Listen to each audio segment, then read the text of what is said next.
Shabbat Shalom, everyone. Shabbat Shalom.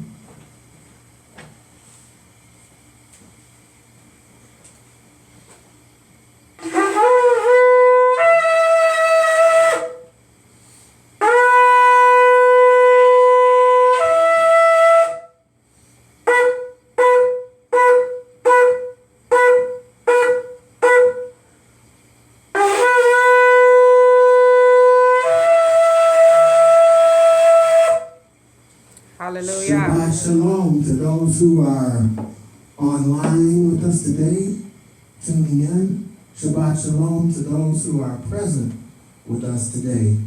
Let us go before the Most High in prayer. If you would stand with me and face the east, face the holy city of Jerusalem.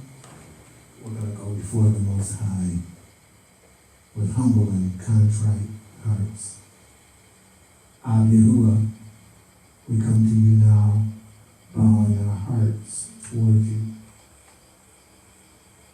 We declare that there is none like unto you. You are perfect in all of your ways. We owe you all of our thanksgiving, worship, adoration, and praise. Hallelujah.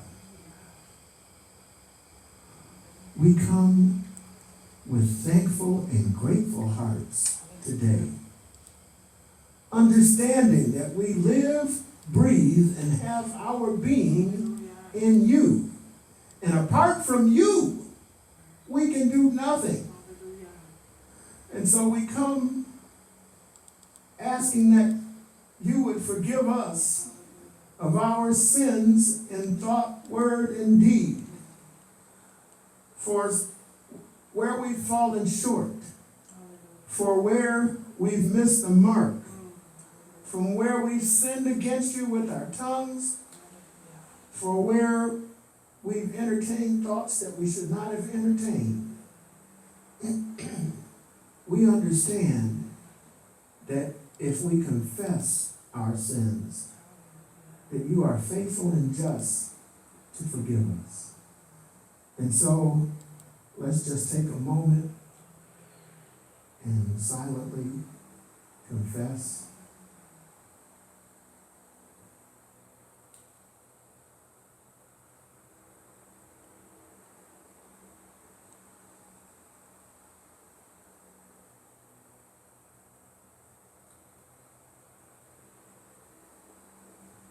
Yahuwah, we thank you that your mercies are new every day.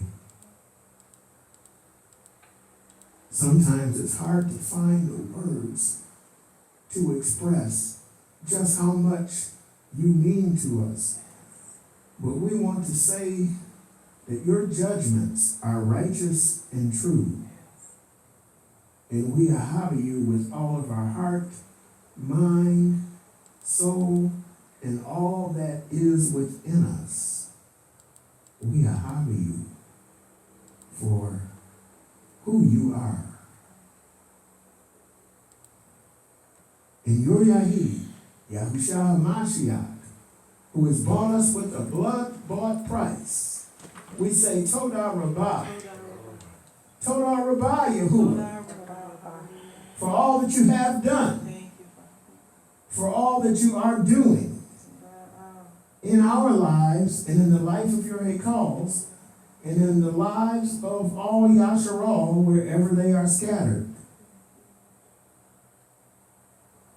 Now we come admitting and accepting the sins of our forefathers. We accept the punishment because your judgments are righteous and true. And so we confess that they walked contrary to you, and as a result, you walked contrary to them too. And we ask that you would help us not to make the same mistakes that they have made in the past, but that you would lead us and guide us in your paths of righteousness for your name's sake. Help us in our everyday walk. Help us to learn the lessons that you have for us to learn. Help us to commit them to our innermost being.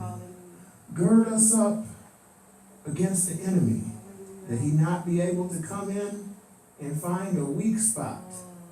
Because you are our strong tower. You are our shield and our buckler, Yahuwah. And so we ask that you would raise up a standard against the enemy amongst us.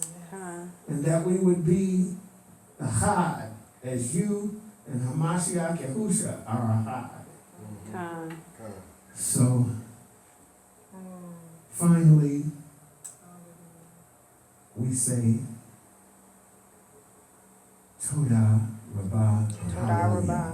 Hallelujah.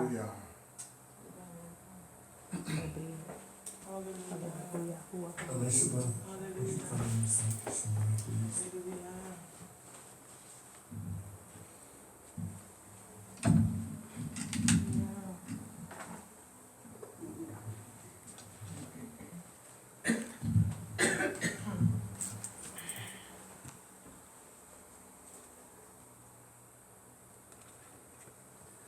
Amalek Ne'eman.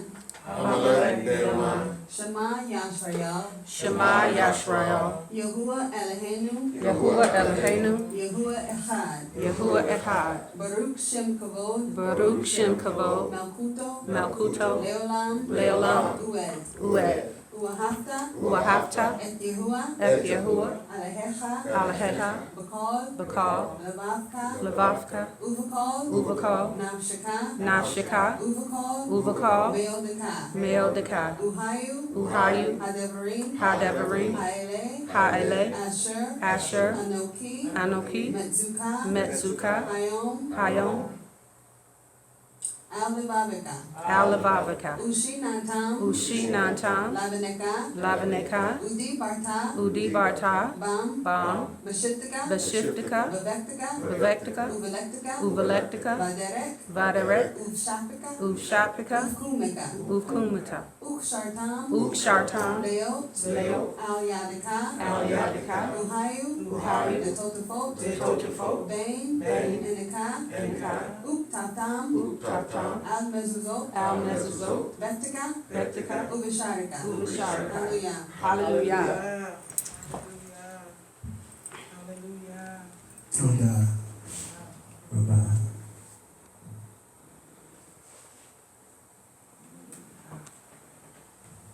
We were made to praise the Most High. Scripture says that if we don't praise Him, that the rocks will cry out and praise Him.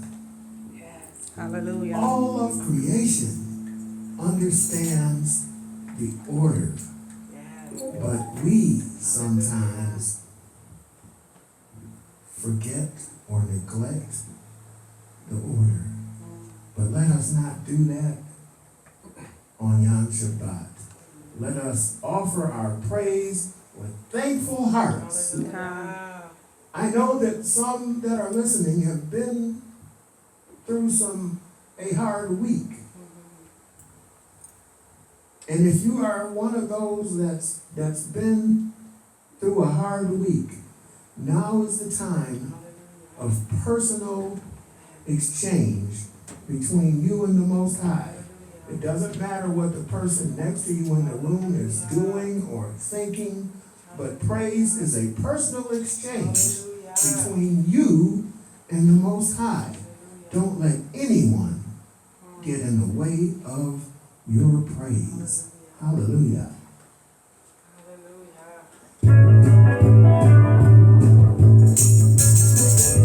Hallelujah.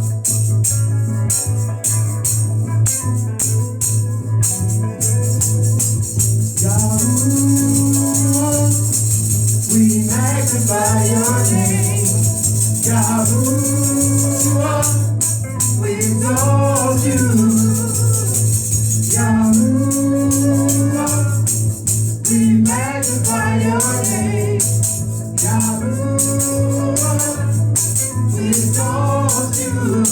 Yahuwah say, Yahuwah say,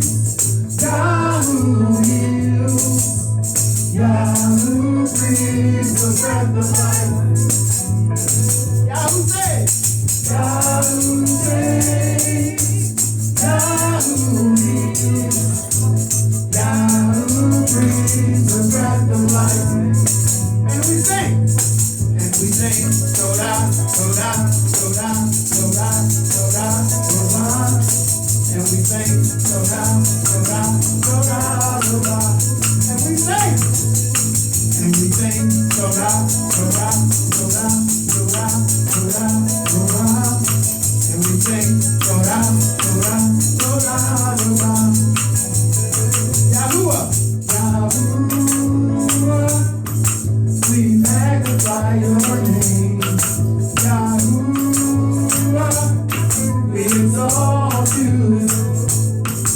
Yahuwah. We magnify your name, Yahuwah. We exalt you, Yahuwah. We magnify your name, Yahuwah. We exalt you, Yahuwah. We magnify your name, Yahuwah. We exalt you, Yahuwah. Yahuwah says, Yahuwah wills, Yahuwah breathes the breath of life. Yahuwah says, Yahuwah says, Yahuwah wills, Yahuwah breathes the breath of life. And we sing, Torah, Torah, Torah, Torah, Torah, Torah. And we sing, Torah, Torah, Torah, Torah. And we sing, Torah, Torah, Torah, Torah, Torah, Torah. And we sing, Torah, Torah, Torah, Torah. Let me praise you with my string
instrument. Torah, Ruach. One more time.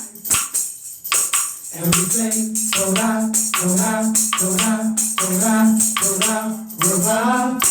And we sing Torah, Torah, Torah, Ruach.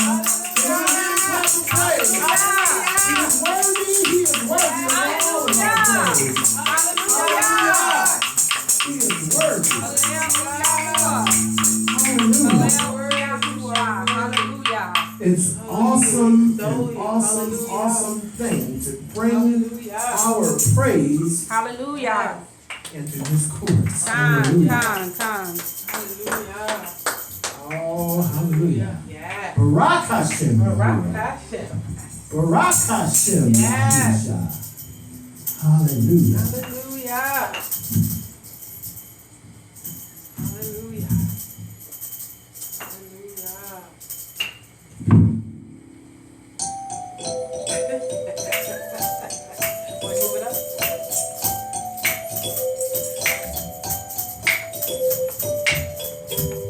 Barak Hashem, Yahuwah, Barak Hashem, All right. Yahushua, Barak Hashem, Yahuwah, Barak Hashem, Yahusha, Torah, for all you have done, Torah, for all you're doing, Torah, for all you will do, Torah, hallelujah, Barak Hashem, Yahuwah, Barak Hashem, Yahusha, Barak Hashem, Yahuwah, Barak Hashem, Yahusha, Torah, for all you have done, Torah, for all you're doing, Torah, for all you will do, Torah, hallelujah, Barak Hashem, that's the name, Yahuwah, Barak Hashem, Yahusha, Barak Hashem, Yahuwah, Barak Hashem, Yahusha, Torah, for all you have done, Torah, for all you're doing, Torah, for all you will do, Torah, hallelujah. Take a moment. Praise Him in your own words. You are worthy. All of our praise. Pour out your Torah. Hallelujah. Torah for waking us up this morning in our right mind with health and strength. And we are worthy.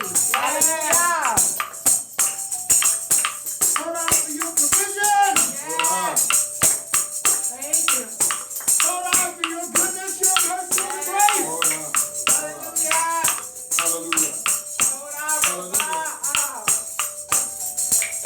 Torah for ministering to my Ruach this week. Hallelujah.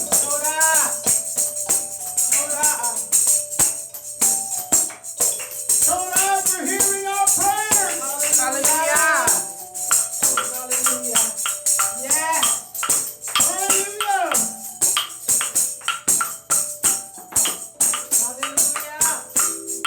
Barak Hashem, Yahuwah, Barak Hashem, Yahusha, Barak Hashem,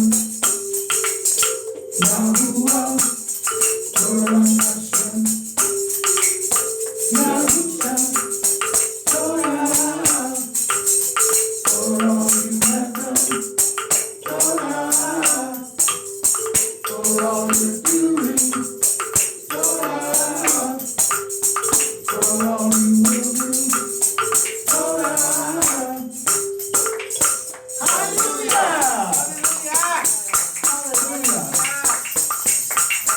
Bless the name of Yahuwah. Hallelujah. Bless the name Yes. of his Mashiach, Hallelujah. Yahushua. Hallelujah. You are worthy. Hallelujah. You are worthy alone. Ooh, Like you are worthy. Hallelujah.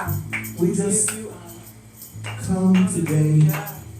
and we Hallelujah. understand that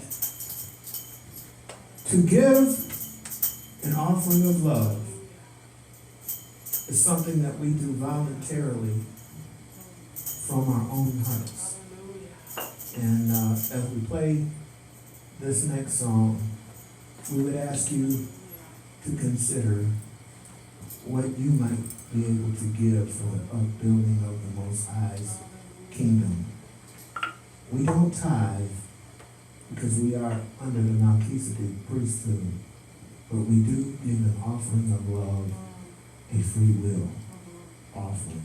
So if you're online today, there will be a link in the description box to PayPal. And if you would like to give to help with the upbuilding of the kingdom, the upbuilding of the nation, this ministry, please do so. We're going to enjoy another song of praise. This was called Exodus, or David stands. Hallelujah. Yes.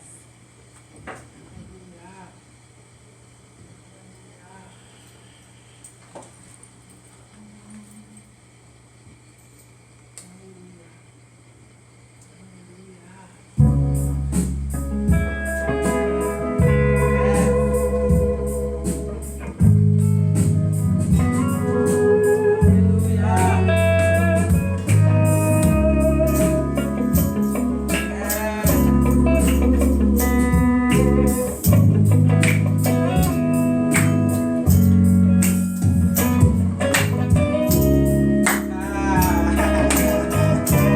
All right now.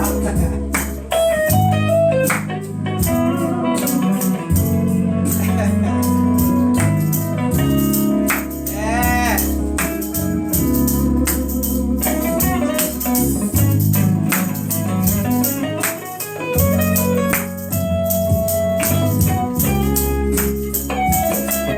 One day, the Mashiach will return. Take us back to the land.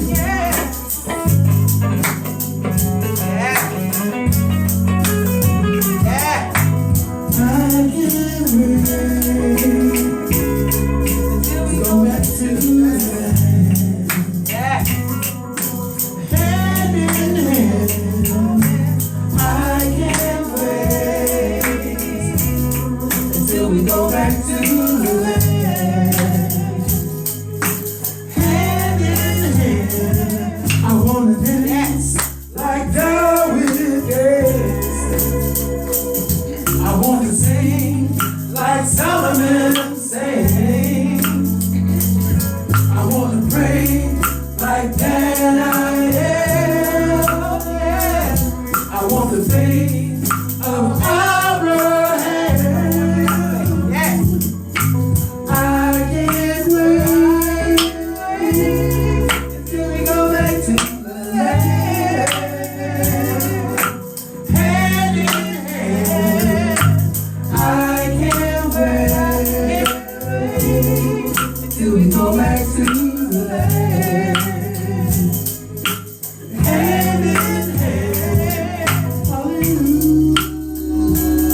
this.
blemish, but you are able to heal us. You are the great physician. You are our creator. You know what's the innermost depths of our being holds. You are able. There is nothing that you can't do, Yahuwah. There is nothing that you can't do. And so we cry out to you today. There is a boom in the air. There is a boom in the air. Oh, there is a boom in the air. There is a boom into the air. Can I get a witness? Let me hear you sing. Hallelujah.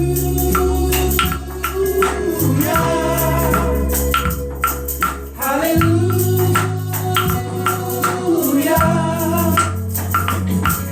Hallelujah.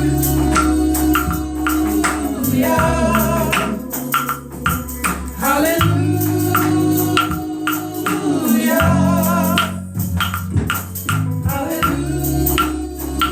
Hallelujah. When your praise goes up, hallelujah. The rocket comes down, hallelujah.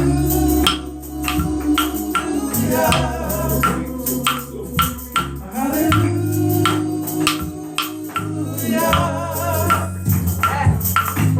I am ready until we go back to the land.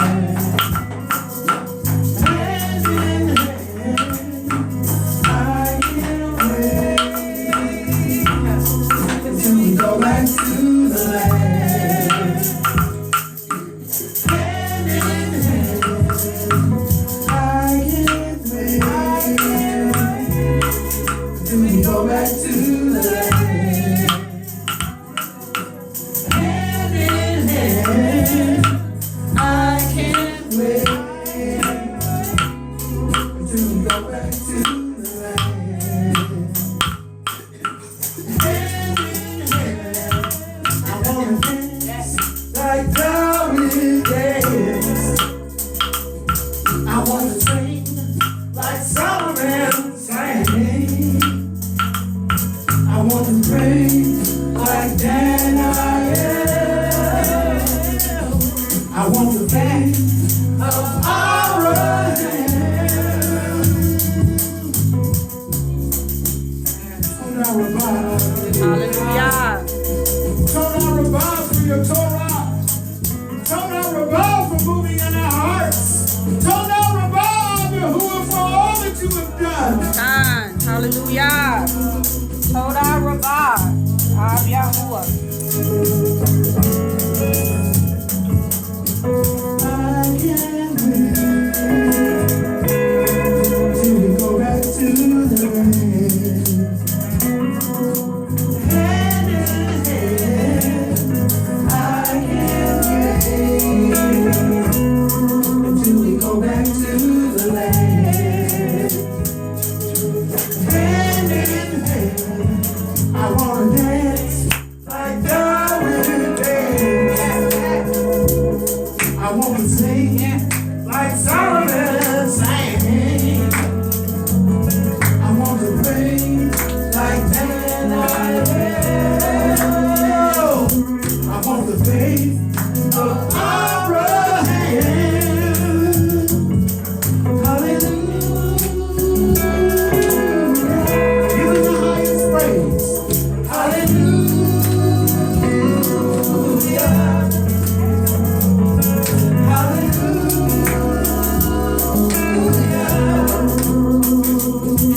Hallelujah. That's a sweet sound in the ears of Yahuwah. Everybody just sing that for a minute. Hallelujah.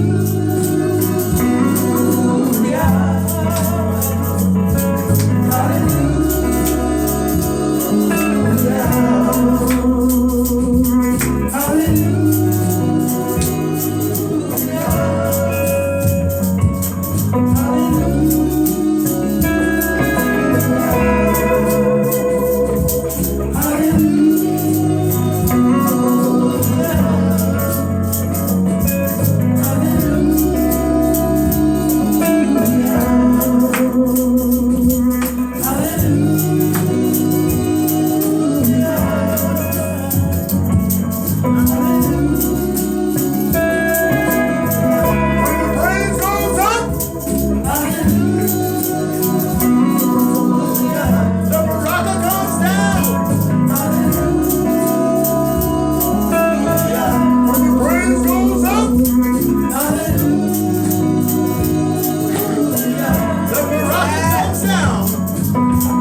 back to the land.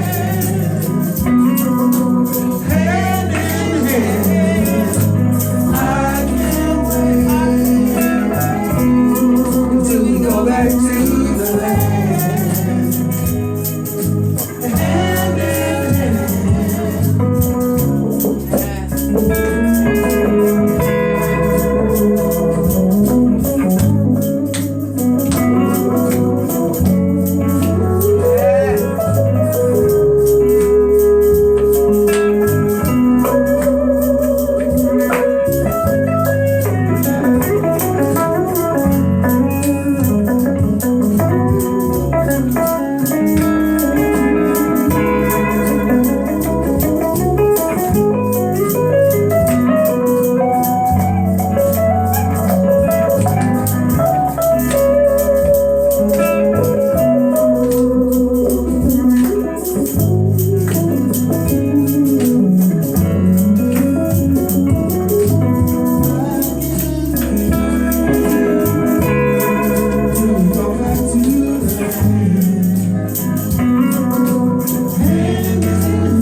Give him a hand clap of praise.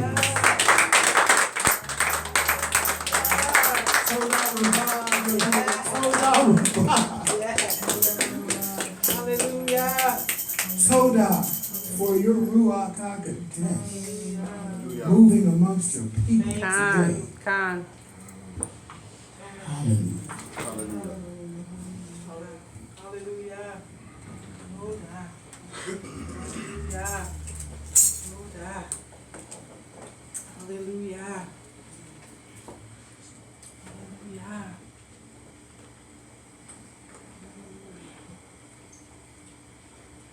Shabbat Shalom to those who have come in.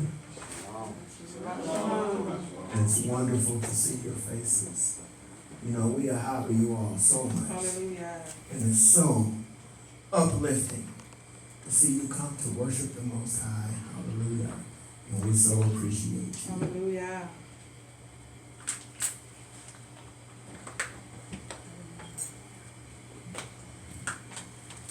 So we're about to go into our Torah portion for today. And so I need to make provision to pass the microphone to Moshe. So give me a minute.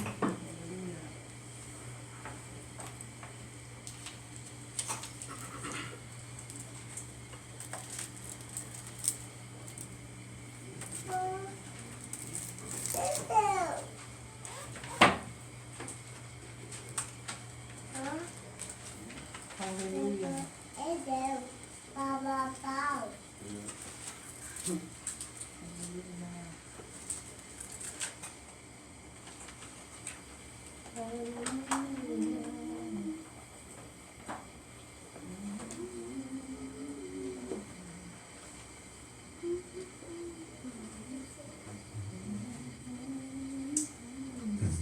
Testing.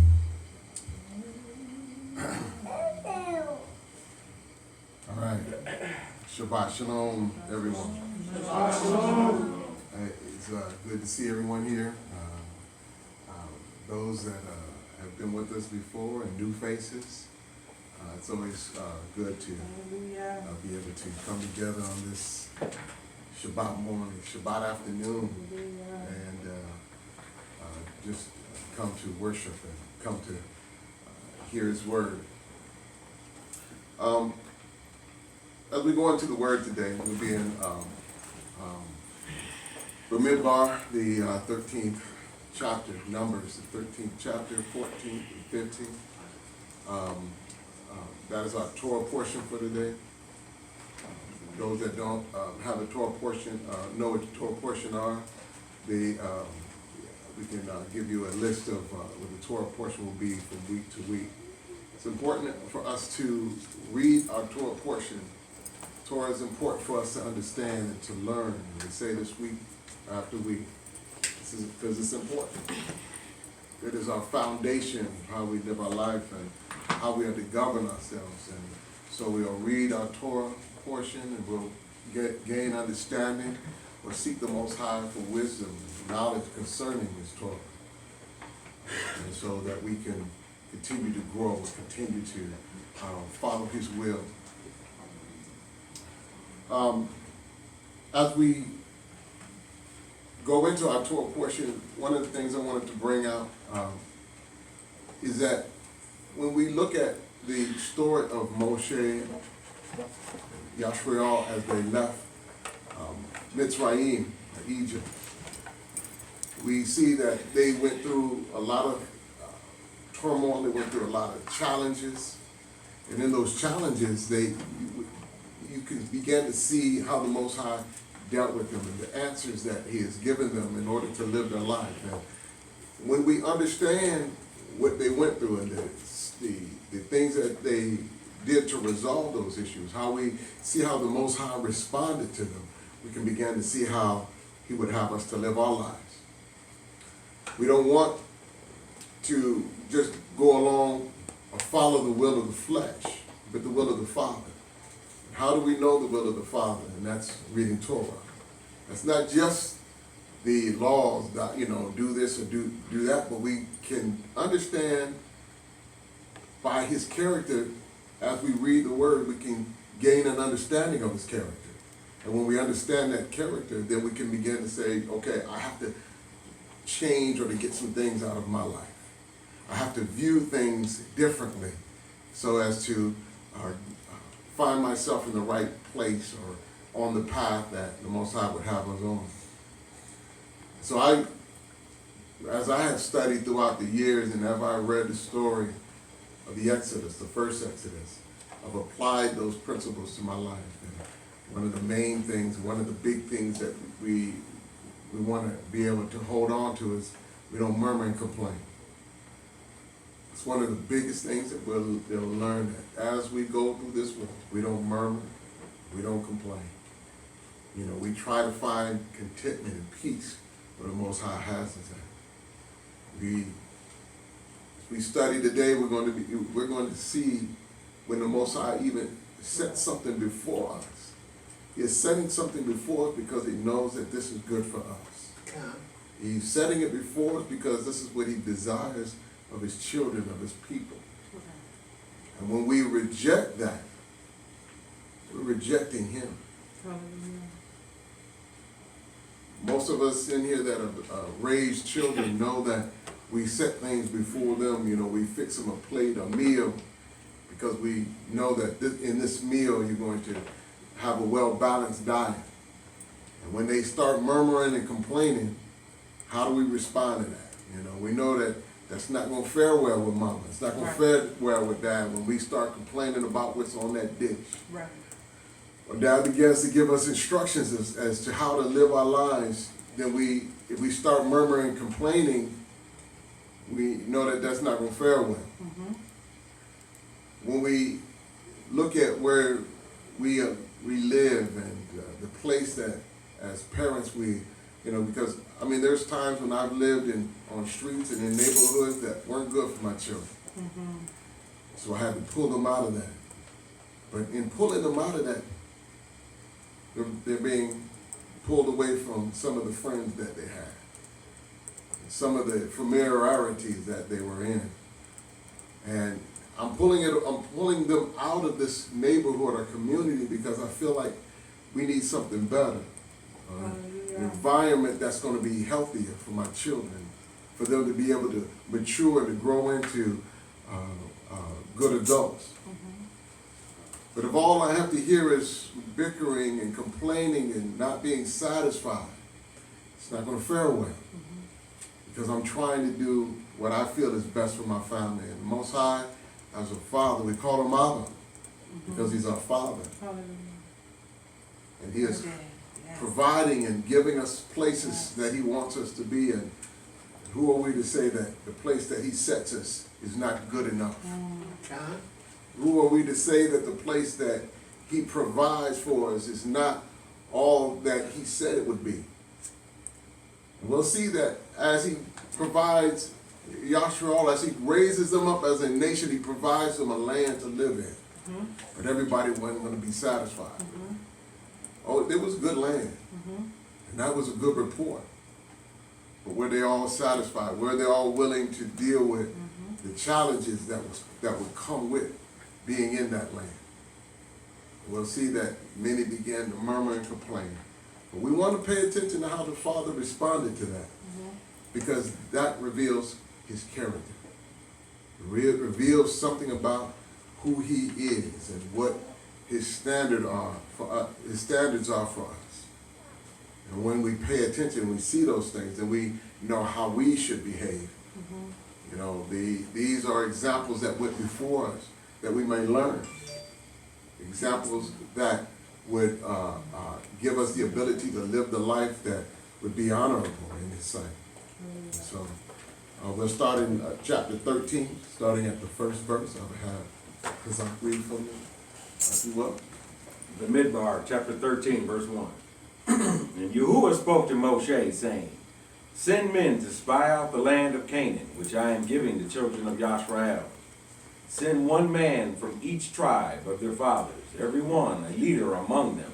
So they send one from each tribe, a leader among each tribe, out to spy the land, to get a look at this place that the Most High has been promising us, promising our forefathers from Abraham, telling him that I want you to go to a land that I will show you, a place that would be of milk and honey, a place that would be your inheritance, a place that we've heard about, but everybody's not been there, a place that even we ourselves, many of us have not been there, but we long to be in our homeland, long to be in that place that he has said is our home, a place that he said would be a place of blessing, of our inheritance, a place that we would be able to have all of the things that the scriptures tell us that would be in line of us if we would be obedient. Continue. Verse 3. And by the mouth of Yahuwah, Moshe sent them from the wilderness of Haran, all of them, men who were the heads of the children of Yisrael.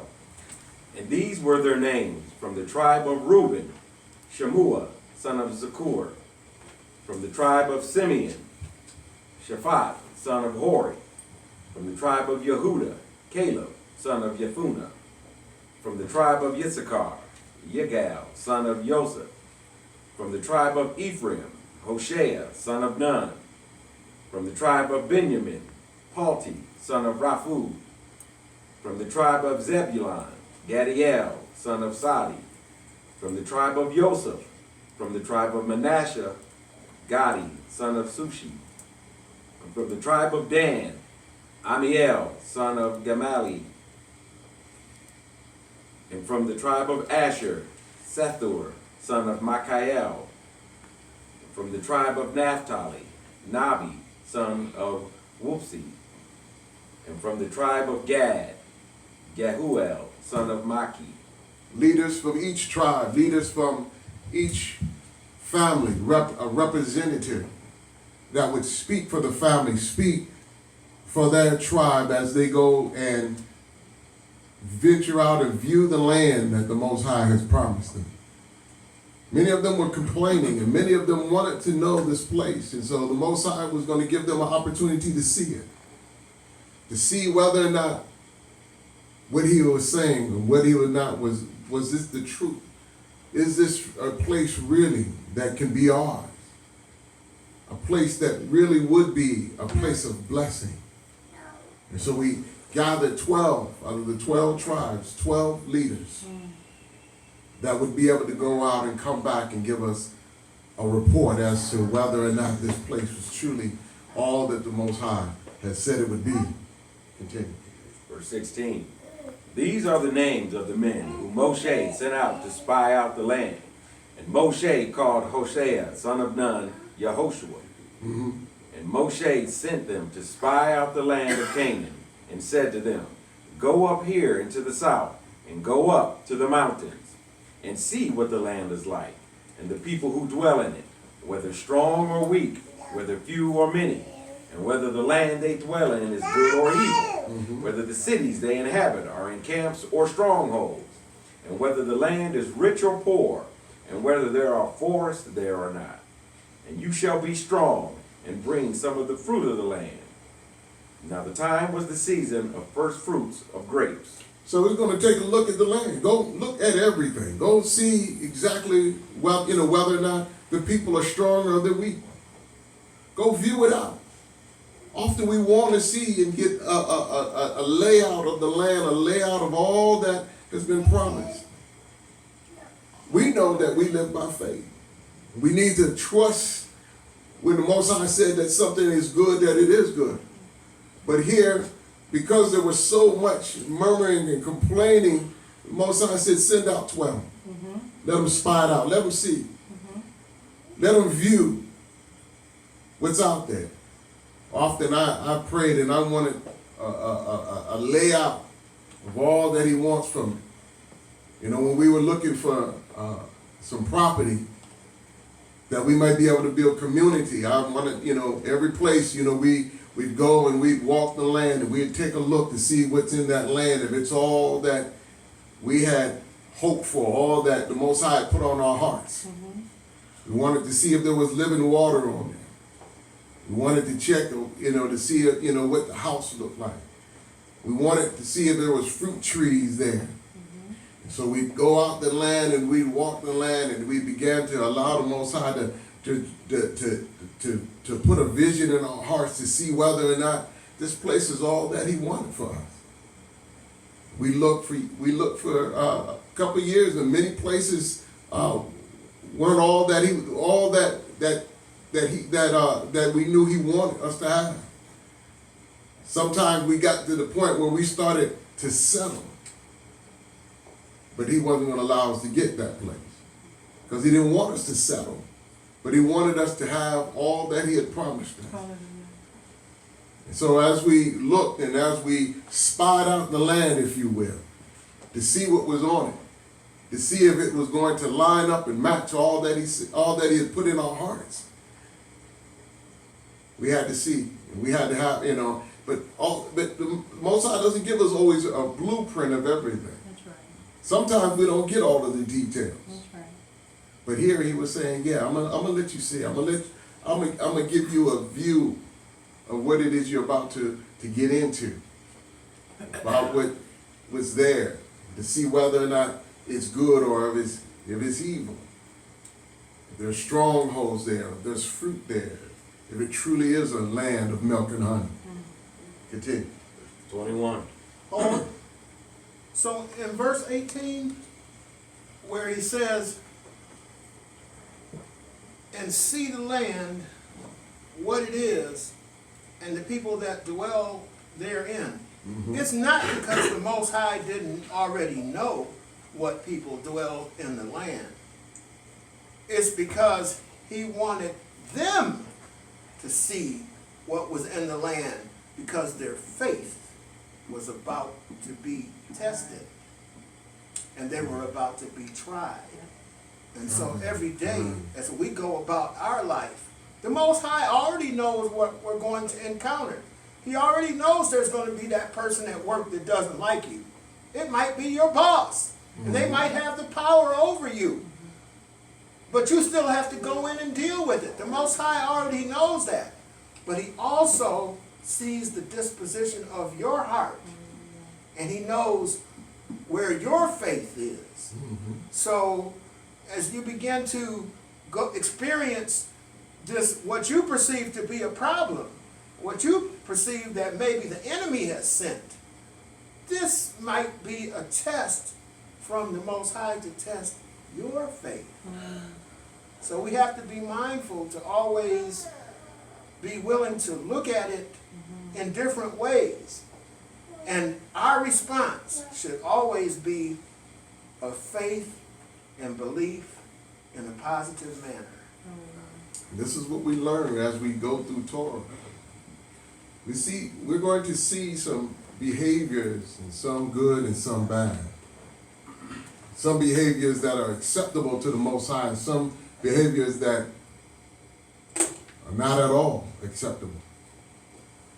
Where do we want to line up when we begin to live our life, and as He begins to take us through our wilderness journey? Because we all have a journey in which we have many things to learn. Yes, sir. So as we study, we can find out how we should behave. As we study, we can find out those areas we should not enter into and those areas we should fully grasp. And so we'll see a contrast as we begin to look at how they came, when they came back from this spy venture, this opportunity to see all if what the Most High was saying is actually true. Continue. Verse 21. So they went up and spied out the land from the wilderness of Sin as far as Rehob, near the entrance of Hamath. And they went up through the south and came to Hebron and Hyman and Seshai and Talmiah. The descendants of Anak were there. Now Hebron has been built 7 years before Zon in Mitzrayim. Verse 23. And they came to the Wadi S.A.L.T and cut down from there a branch with one cluster of grapes, and they bore it between two of them on a pole, also of the pomegranates and the figs. That place was called the Wadi S.A.L.T because of the cluster which the men of Yisrael cut down from there. So I can see them all going, all talking with one another, questioning whether or not what they were going to find was all that the Most High promised. Some maybe having high hopes and some maybe doubts. But they're taking their time and they're going through, spending 40 days on this out in Canaan to be able to see what it is the Most High promised. There's a lot of things that they're looking at, a lot of things that they're experiencing. They're looking at the people and they're seeing whether or not they're strong. Seeing whether or not they're a people that they'd be able to get along with, a people that know or even worship the Most High. They're looking at those city walls and see if they're strong, if they're strongholds, if these nations of war. They're looking at the fruit and the vegetations and all of these things we looked at. We wanted to see whether or not what is around us as we look for property. We wanted to see whether or not there were fruit trees, and every place we went didn't have fruit trees. We wanted that running water to know that that place would be, we would have fresh water, a place where we can be off the grid and wouldn't have to worry that we have to rely on the government. But that we could have well water, that we can grow vegetation. We wanted a place where we could be set apart. We didn't want a whole bunch of neighbors, but we knew that it's going to be hard to find a place where we wouldn't have any neighbors, but who were those neighbors going to be? And so we're spying out the land and we're looking to see who they are. Are they the KKK out in the area where we got to worry about how we're going to be treated and if we can raise our children? Are they going to be people that are going to look at us and say, we don't want you here? Because it doesn't mean that we're not going to go to that place, but we need to know, okay, what are the challenges that are going to be there? Because every place is going to have a challenge. We can't think or go through this life thinking that we're not. Our forefathers, all of them had challenges. Abraham was a friend of Yah. And he spoke with them, and he had Yeah. he sat with them, and he instructed him and guided him. But he had to go through challenges. He had faith, and it was accounted to him as righteousness. But he still had challenges. Hallelujah. Challenges weren't because the Most High needed to know. It's because we need to know. We need to check our own heart to see whether or not in tough times we would be able to continue to stand. Tough times we would continue to hold on to all those things that he has told us and that he has guided us through. How would Abraham respond when he was told to sacrifice his son? Would he say, you know, that's it, I'm done. I'm not doing that. Or would he trust in the Most High? So as they went to spy out the land, they're going to see some ease, and they're going to also see the challenges that were there. But how are they going to view them? Are they going to come back and say, you know, oh, this is a great land, and yes, there are going to be challenges, but we can make it, that we can stand firm, and we can go through? Or are they going to come back and say, you know what, this ain't going to work? How many of us have turned away from the call and said it's not going to work? Can't do this.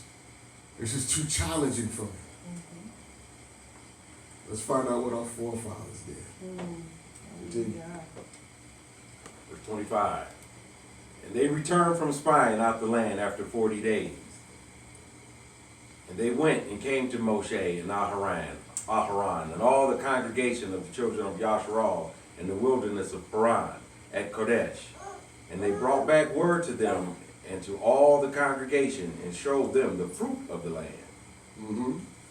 And they reported to him and said, we went to the land where you sent us, and truly it flows with milk and honey, and this is its fruit. This is truly a land of milk and honey. So initially, the first portion of the report was, yes, the Most High told us the truth. The report that Moshe has come down from the mountain, this place that he is leading us to, is truly all that the Most High said it was going to be. It's a place of fruit. It's a place of milk and honey, and a place that's lush, a place that we could flourish in, that we could raise our children. Yes, this is truly a good place. Continue. 28. But the people who dwell in the land are strong. Oh, but there are going to be some challenges. But the people are strong there. Continue. And the cities are walled. The cities have great walls.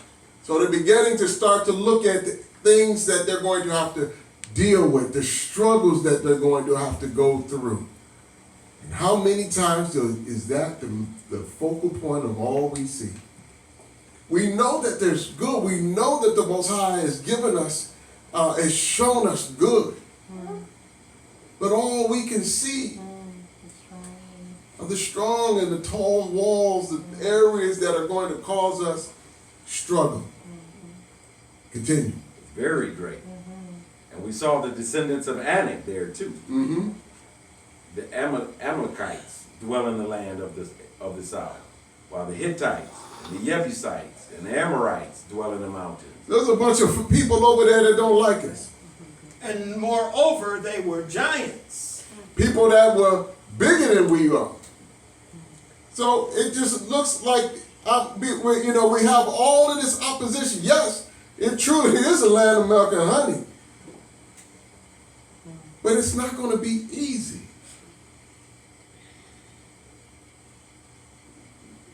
Where did the Most High say it was going to be easy? Just because it's a place of blessing doesn't mean it's going to be easy. I remember the vision that he put in my heart about community. And the first thing that came to mind when I started thinking about community, I started thinking about all of the people that would be coming from areas that they struggled in, neighborhoods that were downtrodden, men and women coming from single parent homes, and not having, the same discipline that I had. And yeah, I did, but I was raised in a single parent home, but we were taught discipline, but not every home. I grew up and I began to see as an adult how we struggled trying to come together to do anything. And I seen the crimes in our neighborhood. I saw how we treated one another. Black on black crime. Our own brothers and sisters standing on the corner selling drugs. I heard how we talked to one another, how we cursed at each other, and how vulgar we were. I seen in our neighborhoods the liquor stores on every corner. I saw the urban plight and I was like, wow, how am I going to make it? If all of these people begin to come into this place that we desire shalom, they're not going to have the same Ruach that I have. Some of them are going to have issues and struggles that I'm not used to. And I can feel the fear, because now I'm starting to look. I know that this place is a place of blessing, because this is a place that he's put on my heart, and he said that that this would be a place where I would find some shalom. But then he said a place where I can send as many as I will send. But who are you going to send? He didn't start giving me a list of families that I knew, but whoever I was send. So I don't get to choose. I don't get to pick. It's whoever he would send. People with all kinds of issues and problems. I began to wonder, am I going to be able to handle that? Am I going to be able to deal with that? Many of us struggle with just the families that we have, let alone the families that were raised different than we were. I had a conversation with my mother, and she was talking about how in the home she was raised in, they kind of looked at that as a culture. And I thought that was a great point. Yes, each home comes up and has its own culture. People learn how to treat one another and how to talk to one another based off of the culture and the environment of that home. But every home is not the same. So every home has a different culture if you look at it that way. So every home, everybody don't treat each other fairly. Every home, the mother doesn't talk to her children sweet, with a soft and gentle voice. Some children are raised every day and they're screamed at and yelled at and told there won't be nothing all day long, every day. But then the Most High wakes them up to who they are, to try to give them hope. And then he says, I want you to go live on land with some of my other children. But they get there and they don't know how to talk to nobody, because nobody's ever taught them how to talk right. They get there, they don't know how to love, because mama didn't love them. Daddy was nowhere to be found, so I don't even know what a relationship with the Father looks like. So they struggle from day to day, but something in them is driving them to worship Yahuwah, our Elohim. I knew I was going to have to deal with that, and I had to come to grips with that. But initially, I'll be honest with you, I feared it. I feared it.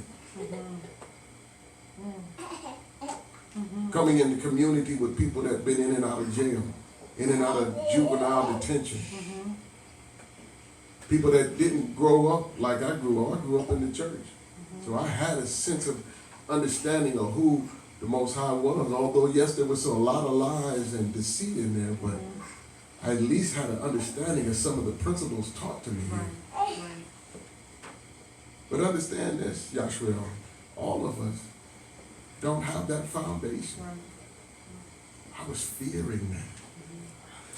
But he began to ease, because I began to say, I have to have faith and trust that if this is what he is saying that is going to be good for me, then he would work out all of these issues and all of these circumstances, and that he would begin a process of healing.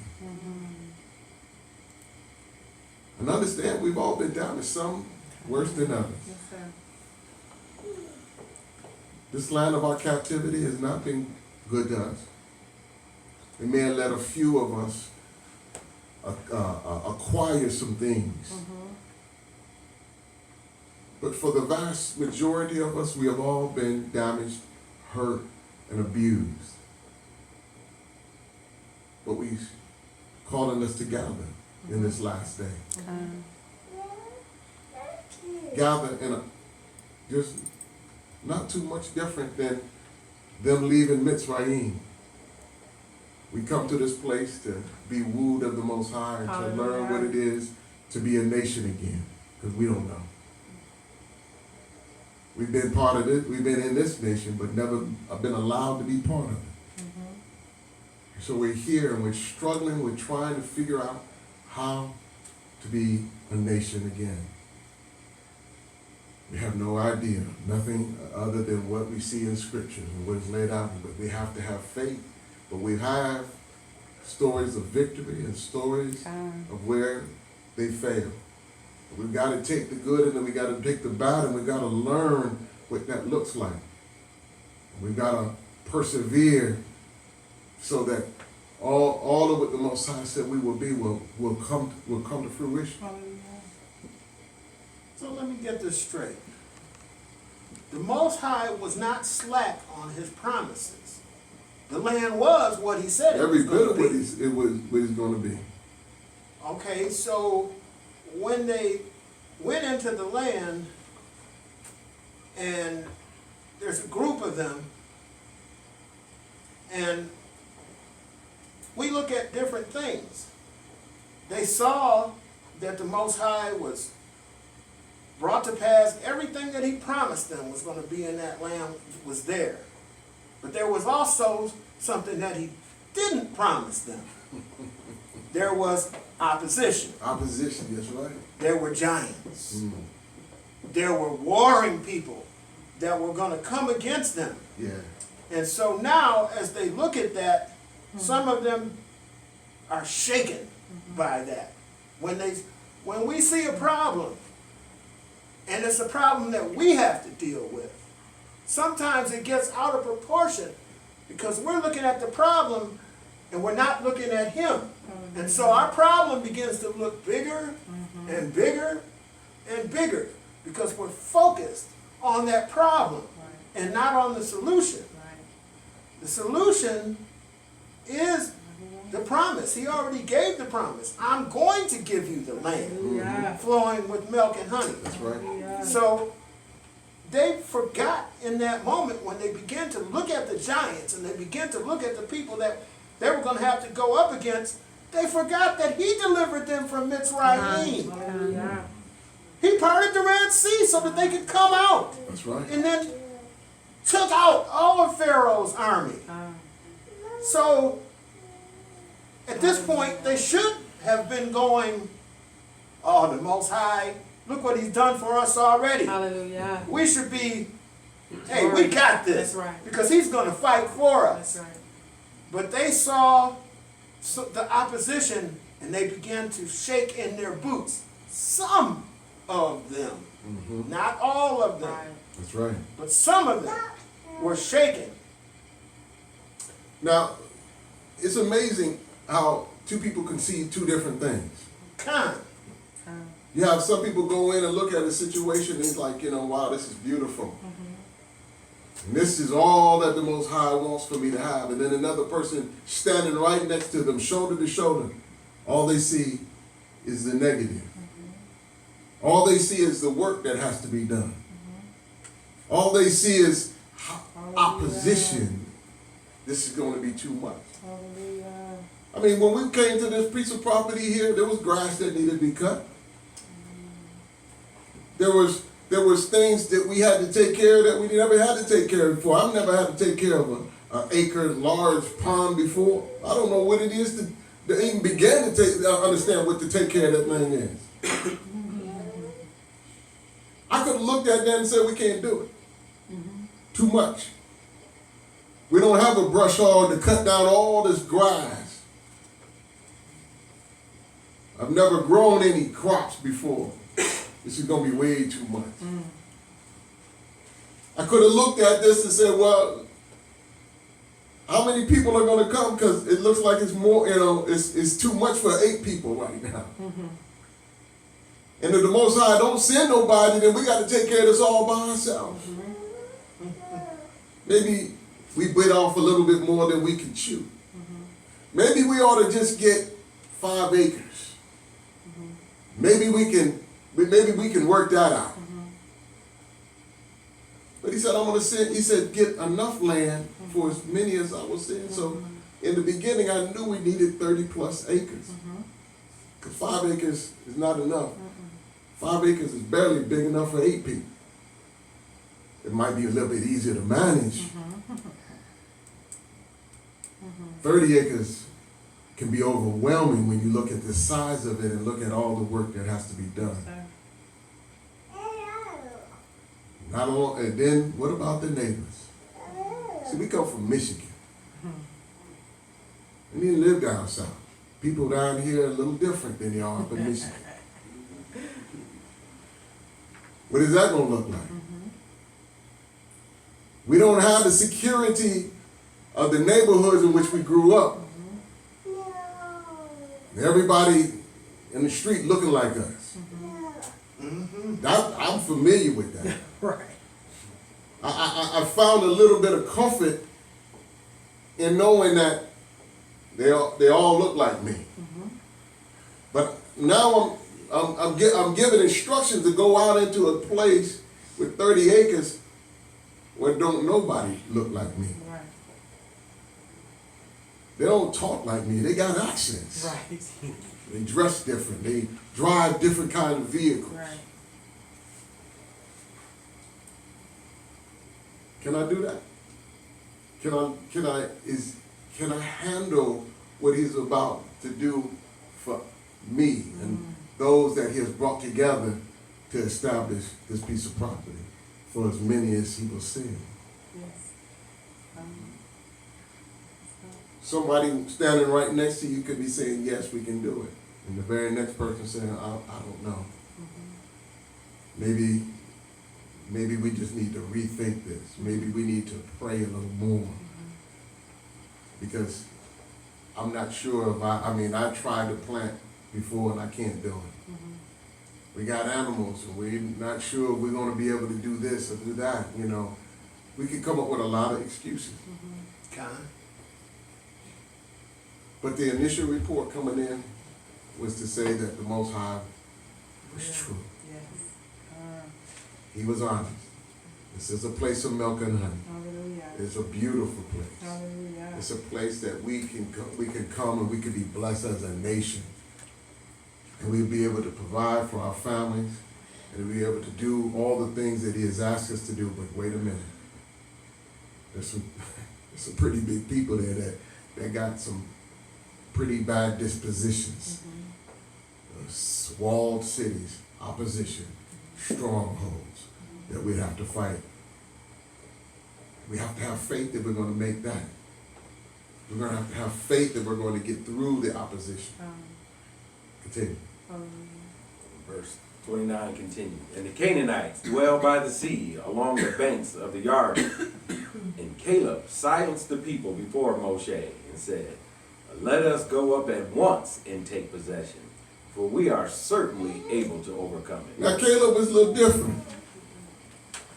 Caleb was, I can imagine as the report came and they had all of these fruits and Caleb is walking along with the rest of the leaders of Yasharal, and his heart is pumping as he sees the people, off in the distance because he knows that he has a good report. He's happy about all that he's seen and all that he has been experiencing with the Most High as he has delivered them from Mitzrayim. I got the faith and the courage to know that what is ahead of us was nothing like what we've already defeated. And so I'm excited to give this report. And as the first group came forward to give the report to the people, he's shaking his head and saying, Khan, yes, it is a land of milk and honey. This is what we all talked about. This is what we all had an expectation. Yes, sir. But then all of a sudden it turned a little sour. He started hearing people start to complain. No, there's some pretty big people over there. There's some opposition. And he's like, and he's probably shaking his head. No, whoa, wait a minute. And eventually he had to like, woo, woo, woo, y'all stop talking. Hold up. Silence yourself right now. You don't talk. You don't talk because what you're saying is you're showing that you don't trust the Most High to be able to get us through these things and to overcome these obstacles. And so he began to silence them. Wait a minute, I have a better report. Because I know that we can go into this land and we can do this. Because he's already shown himself to be powerful, to be able to overcome all the obstacles and the enemies that will be set before us. Hallelujah. I know we can do this. Continue. Hallelujah. Verse 31. But the men who had gone up with him said, we are not able to go up against the people, for they are stronger than we. We're not able to do it. They couldn't see. They couldn't remember all of the victory that they had before. So Go ahead. we understand that somebody is given a positive report, but then the person next to them gives a negative report. Do we know that tongue is the littlest member of our body, but the one that can do the most damage? So when the person starts giving the negative report, it can poison other people, people that are right there. Now, understand that just the men were 600,000, plus the women, plus the children, plus the mixed multitude that came out of Mitzrayim with them. So we're not talking about a small group of people here. We're talking about over 500,000 people standing around. And so when this report comes out, if somebody starts to talk negative instead of positive, imagine how many people that can affect. Because you're standing there and you've been going through the wilderness and you're thinking about going into this land. And now somebody comes and says, it's a land of milk and honey. And you can just see him go, yeah! And then somebody else next to him says, but there's giants there. Right. Right. We have to watch what we say and how we say it. Hallelujah. Because you can go to another person and say something in a way that they just lose every bit of the joy that they had. Oh. We have to watch our tongues. Hallelujah. And we should always err. If we're going to err, let us err on the positive side. Yes, sir. Let us see the positive. Let us speak the positive. Thank you, sir. Let your yea be yea and your nay be nay. Part of the problem here was that you got one person saying, yes, we can.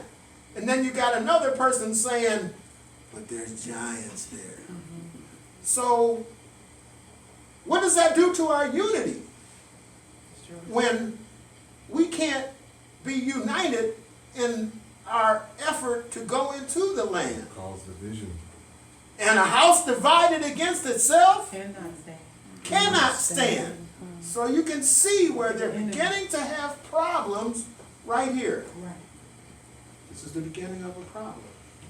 The This is- evil report. This is why Caleb wanted to silence those that were speaking. I mean, he understood that, okay, wait a minute. We had a good point, now somebody is poisoning the water. So that the people would doubt and the people would not strive and be interested in going forward and trusting and having faith in the Most High. I want to see their faith grow, but I got those around me that are actually destroying their ability to have the same faith and the courage and the ability to move forward that he had. Continue. Verse 32. And they gave the children of Yashrael an evil report of the land, Now, which they listen. had spied out. Listen to me. When we cause people to doubt, that's evil. That is an evil report. The Most High has given you something good, has provided for you promise. But then when we cause people to doubt, he said that's an evil report. You have to be careful, like Shemoth was saying, our words. Are they there to build up, to help those have confidence and trust in the Most High? Are we using words that would cause doubt? Are we creating an atmosphere where those around us that are listening to us to say, you know what, maybe this is not what the Most High wants for us? Continue. Saying, the land through which we have gone as spies is a land eating up its inhabitants, and all the people who we saw in it are men of great size. So they said that the land, this land here is eating up the inhabitants. There's destruction. Sure, it's a land of milk and honey, but we're going to be destroyed like everybody else is being destroyed in that land. This was not a good report. Many of us in the room, we know that the Most High has called us to do a certain thing. But what is the report? When you actually started looking into it, you prayed for a good job. Then you had an interview and all you can see is, man, this is going to be a good job. Making more money than I've ever made before. But then they start saying, okay, you know, this is what your day-to-day is going to be like. And next thing you know, they're talking about all the math you got to deal with and how many people you got to deal with. And you got to be on the phone and you got to start, you know, you got to talk to some people. And next thing you know, you start to feel like, okay, these are all giants. This job is going to consume me because I don't know if I can handle what they're asking of me. Instead of having the faith, the trust that the Most High, because He's shown and given you this opportunity, we start backing away because we don't know or we're not sure that we can handle all that He's given us. We have to be careful of how we're looking and viewing things. I've had many jobs in my life that, from the onset, it just seemed like it was way too big for me. But I chose not to look at that and just said, you know what? If they hire me, I'll do my best. I'll trust in the Most High. And when they hired me, I remember when I started working for AT&T. They had several groups. They put us in rooms, and there was 25 men in the room. And it was one of the only group, so there was other groups that they had to interview, and we all had to take tests. So I went in this room, and we all started taking a test. And I'm thinking, wow, this, this felt like, them exams that I was in school. And I took the test, and then I wasn't sure how well I did. And then the instructor came in, and he started calling names. And that person go up, and then they leave the room. The next person go up, and they leave the room. They're not telling us why they're leaving. I don't know if they're hired or they're fired or what. And then when all the names were called and I'm sitting there and nobody called my name, I'm wondering, what's gonna happen now? And so then they said, okay, everybody left, y'all get up and y'all follow me. I'm thinking we getting ready to get escorted out of the building. But they take us to another room. And then they give us another set of tests. And I'm thinking, okay, well, what happened to the last guys that went? And so we took that test. And then when he said time was up, then I sat back. And then they started calling names again. One guy gets up and he goes out. The next guy gets up and he goes out. And after a while, they stopped calling names. And then he come back and they did the same thing. They said, all right, y'all come up, everybody else. And by the time we get to the third room, I realized, okay, they're eliminating people. Weeding them out. I made it this far, but it still felt like it was going to be too difficult. Because now everybody is starting to talk. And I'm sitting next to a master electrician. And across from me is a guy that's a plumber that has his own business. And there's people around me, and all of them seem to have more experience and more knowledge than I do. So we took the third test. And more were eliminated. And then we get to the fourth room, and out of the 25 that started, there's 3 of us left. And at this point, I mean, all I can do is begin to thank the Most High that I got this far. We're all looking at each other, and we're saying, we're hoping the best for each other. There's a master electrician still left. There's another young guy that was there that had some college education, and there was me. And so we took the test. They called the master electrician out of the room, and it was just me and the other guy. And then they said that we were hired out of 25 people in that group, only 2 made it through. As I'm walking out to leave in my car, I'm thinking, all I can do is thank the Most High, because I felt like I didn't make it, but He made it for me. Because I didn't feel like I was as qualified as everybody there, but yet I was chosen. I didn't know what to expect when I was going to go to work, because the test was so detailed and it was so much math and electrical work and all of this other stuff that I was just barely winging it through. But I said, if I got this far, then this is what the Most High wanted for me, so I'm going to make it. And I went in and I, with confidence, and I went through all of the training courses. And that job was the best job I ever had. I mean, I made more money there than any job I ever made. Till the Most High told me to leave that job. You moved up to management. Yeah, I did move up. Yeah, I moved up to management. And everybody in the room in management had degrees. Except for me, I was out of 11 managers. I was the only one who didn't have a degree. But yet, I was there functioning along with everybody else, making it, because the Most High I believe, had gave me this opportunity and gave me that job. Yes, sir. But had I had the bad report, I could have went home and told my wife after I went in and said, you know what, they paying real well. I passed all the tests. And she would probably be smiling, thinking, oh, wow, this is great. Our life is about to change. Right. But then I would have said, but they want me to have more knowledge in math and electrical work than I ever done. I don't know if I'm going to make it. Maybe I don't look for another job.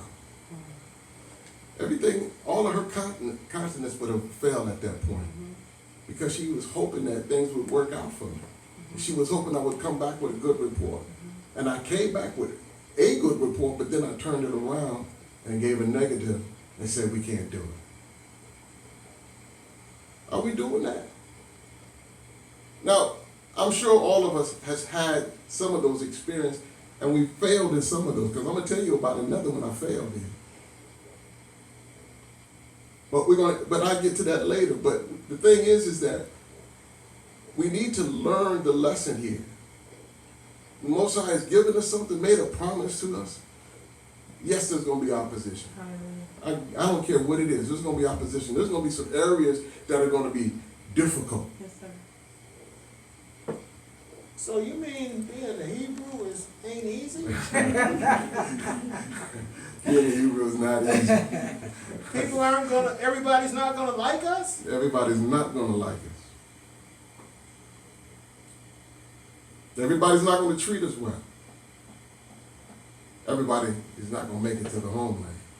But it's still worth Oh, doing, isn't it? it's every bit worth. Hallelujah. And I think when you understand that, because, you know, the scripture said he's going to weed through those that are rebels, those that won't have faith. And when we read the story of the Exodus, we see how so many didn't make it because of a lack of faith. That's why when we read these stories here, we get the meaning, we get the lesson that is taught here. We can walk away with faith strong enough to make it all the way through. Hallelujah. Continue. 33. And we saw there the Nephilim, sons of Anak, of the Nephilim. And we were like grasshoppers in our own eyes, and so we were in their eyes. They were like grasshoppers in their own lives. They were giants, and they weren't giants 9 feet tall. When you see the scale of the giants that they had to deal with, they were massive creatures. And yes, a 6 foot man standing next to them would look like a grasshopper to them. But yet, the Most High said, this is going to be your land. They would have to put every bit of trust, all of their faith in the Most High to be able to accomplish this, just like everything we go through in this life that we have right now. Continue. Chapter 14. Midbar, chapter 14, verse 1. Then all the congregation lifted up their voices and cried, and the people wept that night. And all the children of Yisrael grumbled against Moshe and against Aharon. And all the congregation said to them, if only we had died in the land of Mitzrayim. No hope, no faith. If only we died in Mitzrayim. They listened to the masses. Do you hear the words that are coming out of your mouth? They If listened to only we had died in Egypt. You can tell which report they believe, can't you? Just by the statements they're making, you can kind of tell who are the ones that are not believing, not having the faith that they can make it. Who are you listening to? Is it the denominational system that has churches full of people? Are you listening to a remnant that is truly following the truth, that desires to follow all of his word? Or is it more important to be part of the crowd? Part of those that talk about money and having riches. Those are not the ones that are looking to go home. Those are the ones that are looking to stay in Mitzrayim. Those are the ones looking to stay in Babylon. They're not looking to Zion. Oh, they say they want to be in a kingdom, but according to them, a kingdom that the laws were done away with. What kind of kingdom is that? Because they say, I want to be part of the Most High's kingdom, but then you turn around and say his laws are done away, but then how is his kingdom ruled? How's his kingdom governed? But yet they say, your will be done, not mine.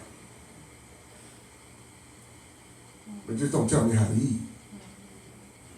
So they're setting themselves up for something here. And we're going to find out what it is as we go along. Hallelujah. Hallelujah. By their own words that are coming out of their own mouths, they're setting themselves up for something. Let's see what it is. Read. Or if only we had died in this wilderness. Verse 3. And why is Yahuwah bringing us to this land to fall by the sword, that our wives and children should become a prey? Would it not be better for us to turn back to Mitzrayim? Why did he bring us here? Why did he do this thing to me? Why am I having all these struggles? Why do I have the opposition when all I ever wanted was peace? All I ever wanted was a place to worship and to serve you. But yet, I keep having to deal with opposition. Now, the other story I wanted to tell you, I was called to preach when I was 23 years old. A long time ago. I was raised up in Pentecostal church, and in the Pentecostal church, all the preachers that I'd ever known and all I've seen was entertaining. getting up, sprawling in the church, hopping and jumping, and everybody just clapping their hands and jumping around, and it was an emotional free-for-all every Sunday. And then he called me to preach, but then he doesn't say, I want you to be a preacher. He says, I want you to be a teacher. Teach my people. And I'm thinking, wait a minute, I've never heard that before. And so I was even ashamed to tell him what he called me to do, because I'm looking at everybody that said he called them to preach, but he said he called me to teach. All right, I don't know anybody that's been called to teach. But then he gave me even further instructions. He says, I want you to teach verse by verse, chapter by chapter. And I'm like, who does that? Right. I ain't never seen that before. Right. Everybody picks a topic, Right. they go through, and then they teach a little here and teach a little there, and then they come to the part where they can talk about the blessings, and everybody gets happy and starts jumping around. But he said, nope, that's not what I want for you. And I'm like, well, how am I going to fit in there? Because nobody wants to hear somebody teach on a Sunday morning. They all want to be excited. They all want to be entertained. And you want me to go and teach a whole chapter? I said, who wants to listen to that? And he said, that's not all. I don't want you to have notes. I said, it's impossible. How am I going to teach and not have notes? But you see, that's what I want. And so I said, okay. You calling me to something good. I know it's something good because I have a grandfather that's a pastor. I got uncles that are preachers. I've been part of this all of my life, so I know this is something good. You're asking me to do something different. Okay, maybe there's something different about me that I don't even know that you got for me. Okay, bring it on. I go home and I study the chapter because I'm going to teach the chapter. And I go in my commentary and I try to gather all the information that I can. He said, don't take notes, so I didn't pick up a pen to write nothing down. I highlighted some things, but I said, you know what, I'm going to do it the way he said do. So I get up there, I'm not sure how things are going to turn out, but I know he's got something good for me. I just didn't know that it was going to come with opposition.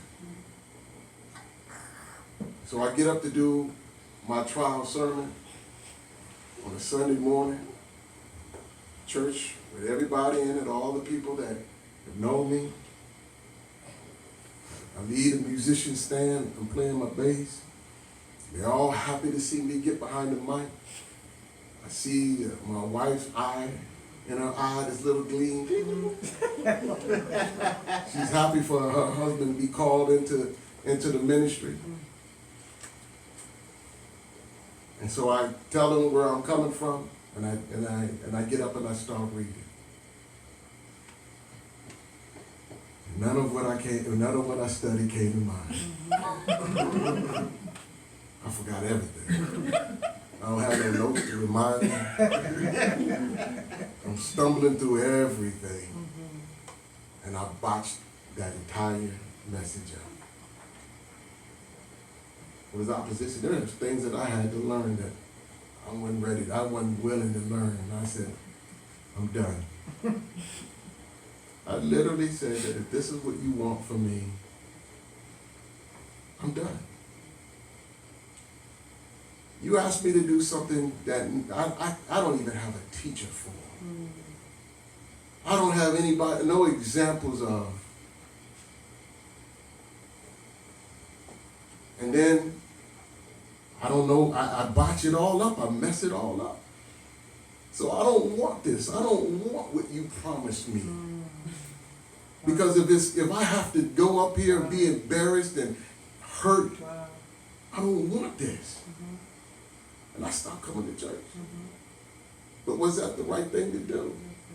Because see, that's a lack of faith, lack of trust. lack of belief. And we're going to see what happens when you do that. Because honestly, I shouldn't be here today if he treated me the way he treated our ancestors.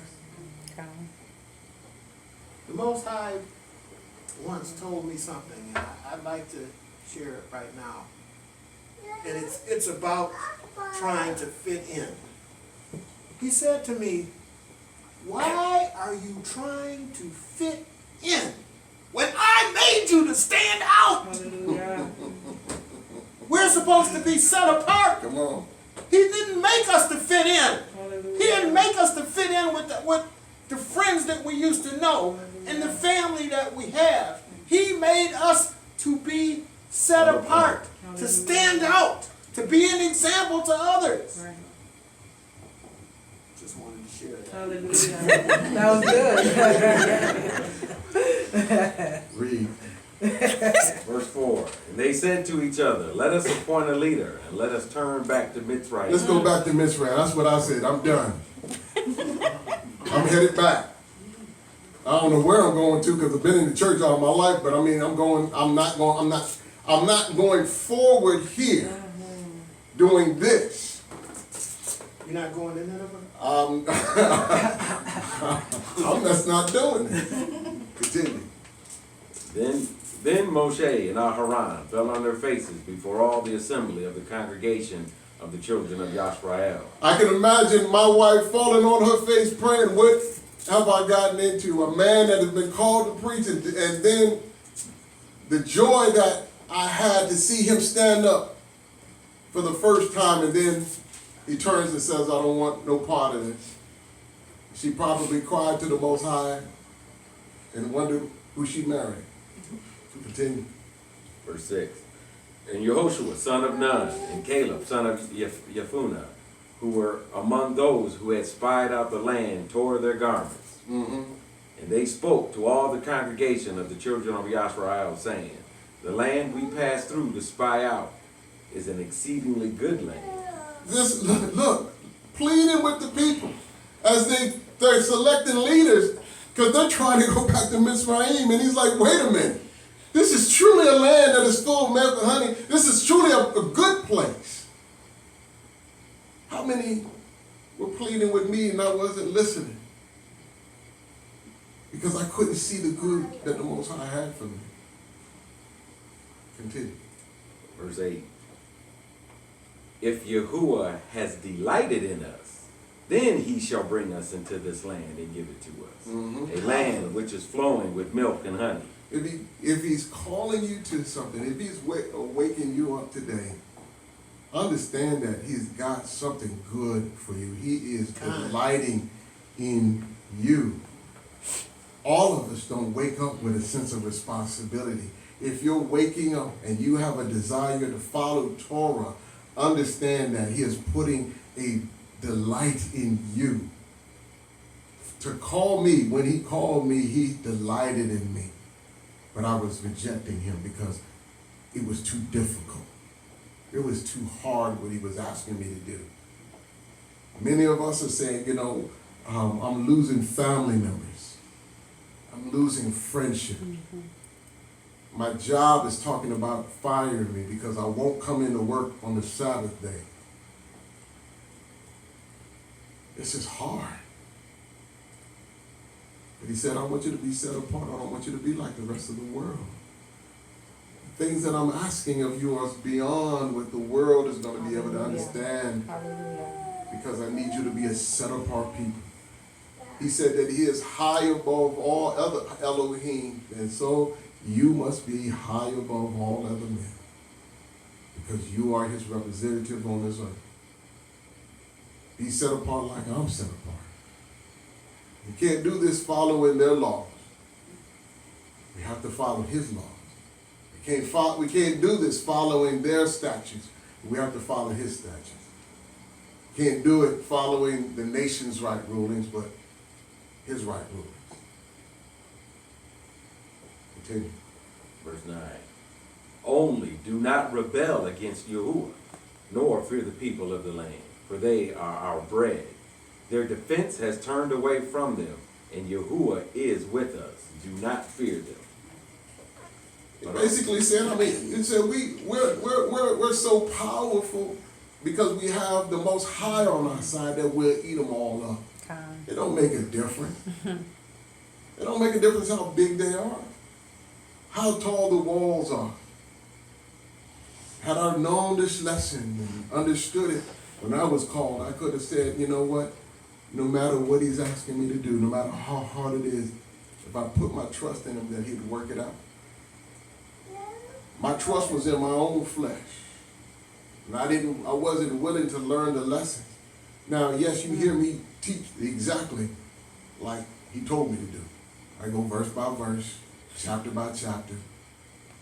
Ain't nothing up here but the scriptures. No notes. In this lesson, I don't even have anything written on the side of the page.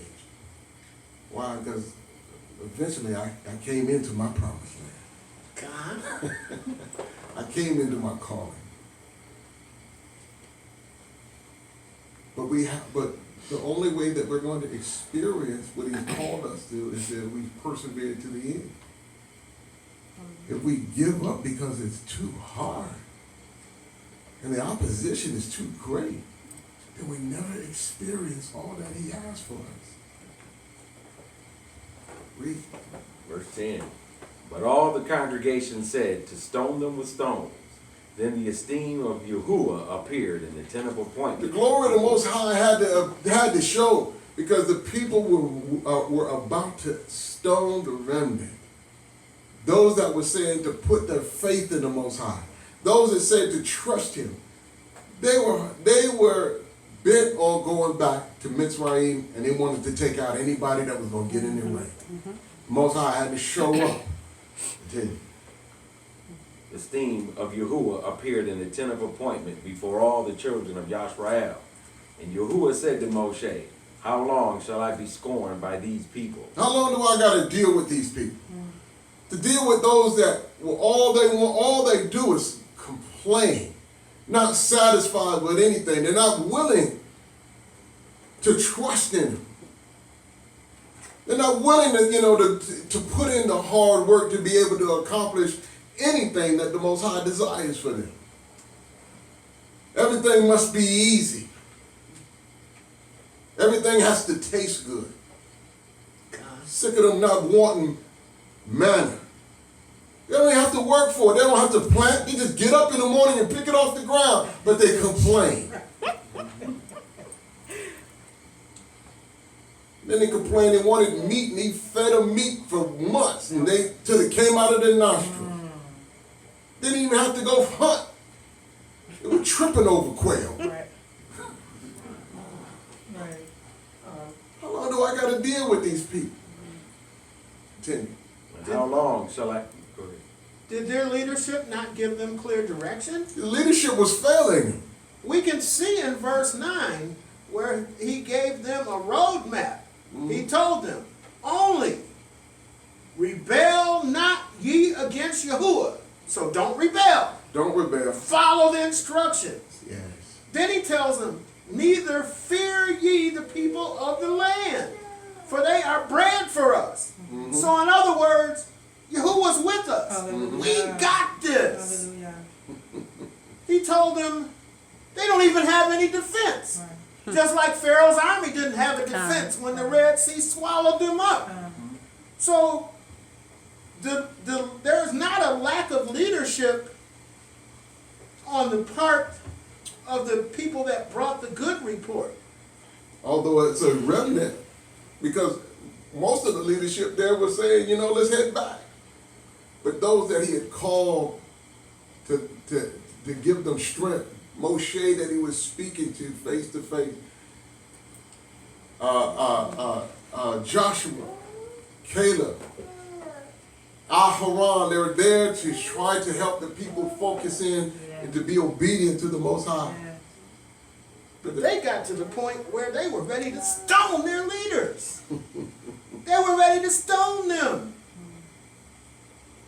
And Yahuwah stepped in himself. Hallelujah.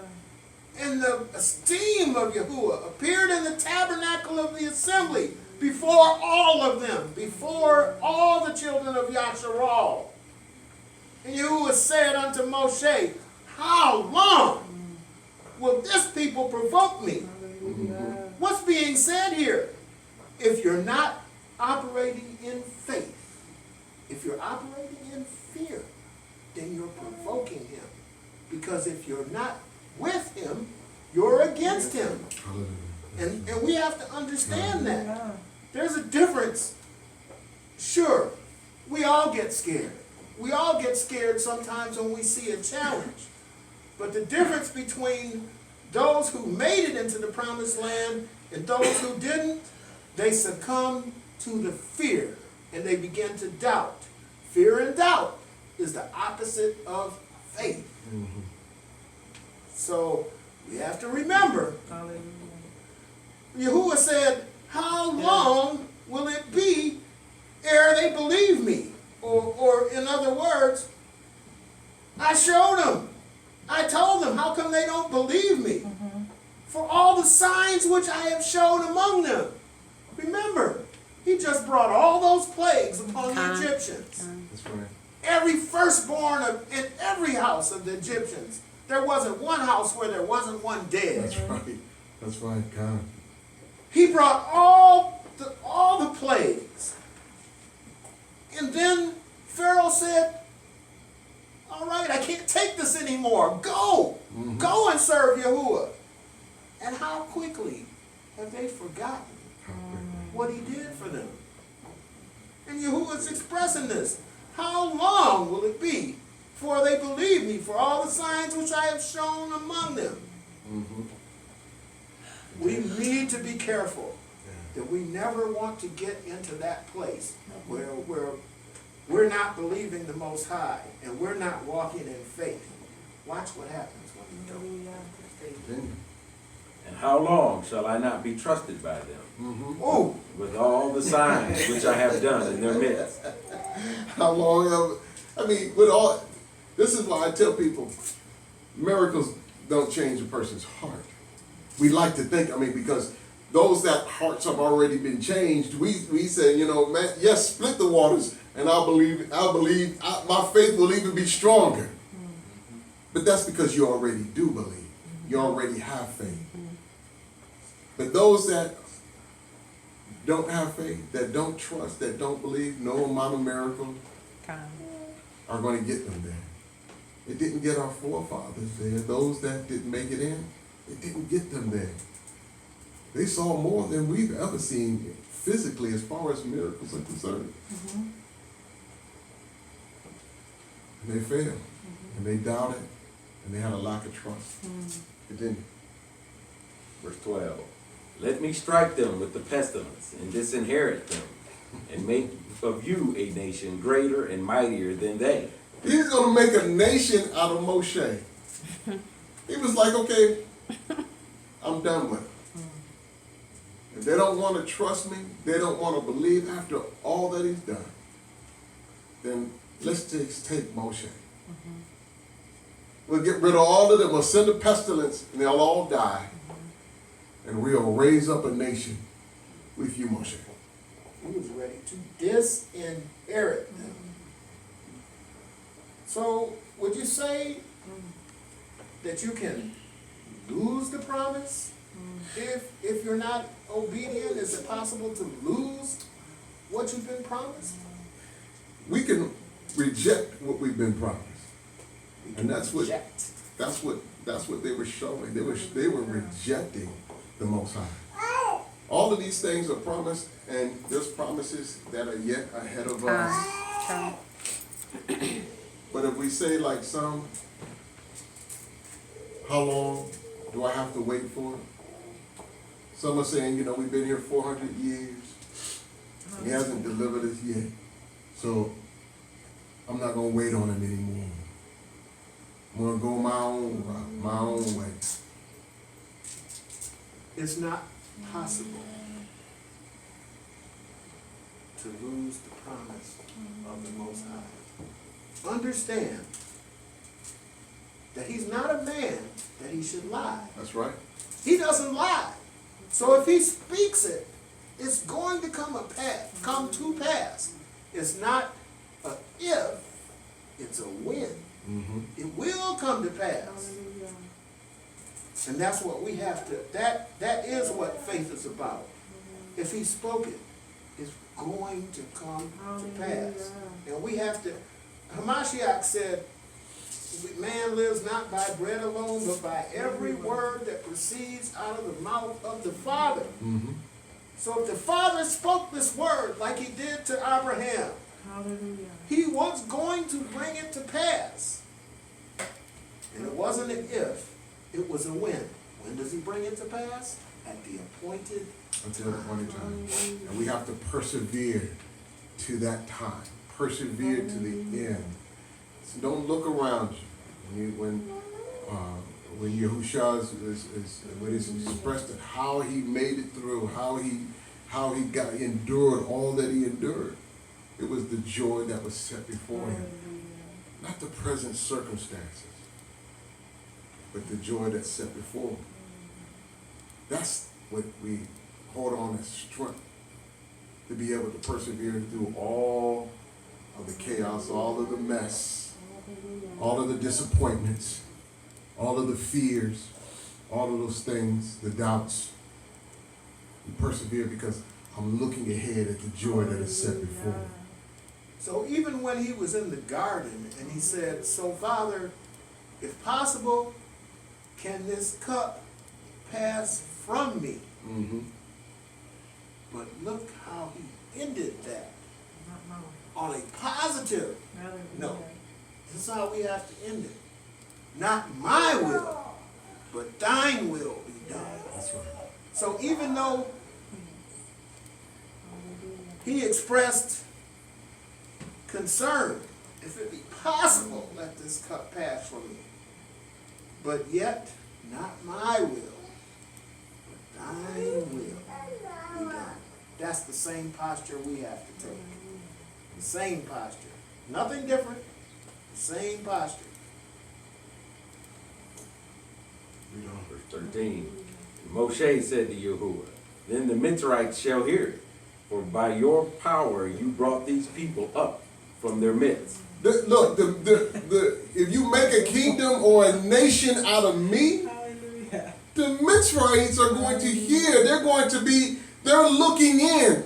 All of the nations around us are looking in at this great Elohim who has delivered a people out of the hands of the Mitzrites. The Mitzrites are looking to see who this Elohim, who this Yahuwah is, because Pharaoh's like, I don't know who this Yahuwah is, and why should I listen? Okay, let's watch how he deals with his people as he begins to deliver. The nation is going to be able to look and to see who this Elohim is. So Moshe is like, wait a minute, if it's just me, there's something, it's going to cause or give room for these people to blaspheme him. And Moshe was concerned about the Most High and how he would be viewed. Continue. Go ahead. You want it? So, Right? every day, as you go about your day, understand, people are watching you. You're set apart, right? When I go out and I go to Home Depot, I still got my fringes on. When I go around every one of these people up here on this mountain, if I get off my motorcycle, I still got my fringes on. And when they speak to me, I'm going to carry myself in such a way that they can't say anything negative about me. Good morning, sir. How are you today? I'm going to speak to them in a manner where I'm above board and beyond reproach. They're not going to see me come into Home Depot. Doggone it, I can't find this and I don't know where that is. That's not what I'm going to display before them. Understand that every day, people are watching you to see how a set-apart person behaves. How do they act? How do they react when adversity comes? When they get challenged, How are they gonna act? Are they gonna fall apart? Are they gonna fly off the handle? How are they going to act? And so, when you see here Moshe pleading with the Most High, because you don't want all those other nations to say that you couldn't deliver your people. The Most High, he had the right posture, Moshe did, because he went into prayer and he started pleading. He was passionately pleading for the people, because the Most High was ready to disinherit them and make a new people out of him.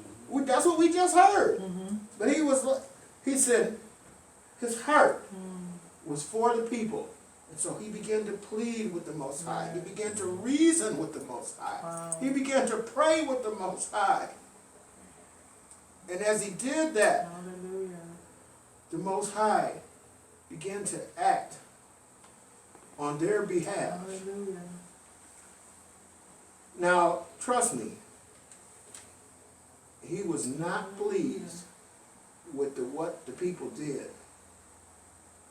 And there's always a price to pay for sin. There's always a price to pay for rebellion. There's always a price to pay for disobedience. And we're going to see that as the lesson goes on. You know, Shemoth talks about how wherever he goes, he wears his garments. And it's true. Since we've been here, we wore our zeets and we wore our fringes. And everybody on this mountain knows everybody. They know history. They know the history of the people up here. Right. And so they know everything. So then people begin to talk. And so as people are visiting and people are coming and introducing themselves, they already have something in mind because everybody's already talking. And so when they see his friends and they're asking about, him dressing different. And then they looked at his shirt and he had the 10 Commandments on them. And the man looked at him and said, you are different. Why? Because people are talking. And they can see that there's a difference. Hallelujah. Yes, they know that there's a group of people that moved on the mountain in the old Metzger place. They don't know, they're just watching and they're observing of everything that we're doing. They're seeing us eat together. They're hearing the shofar blast. And, on the Shabbats, all these cars are pulling up in there and it looks like a family reunion every Shabbat. And they're saying there is something different about that. Yeah, I heard there was something different, but now I see with my own eyes there is something different about that. But Moshe is pleading with the Most High and letting them know that the nations are watching. The Mitzrayims are watching. Continue. Verse 14. And they shall say to the inhabitants of the land, they have heard that you, Yahuwah, are in the midst of these people, that you, Yahuwah, are seen eye to eye, and that your cloud stands above them, and you go before them in a column of cloud by day, and in a column of fire by night. They're all hearing and know about all of the things that the Most High is doing. Everybody is hearing.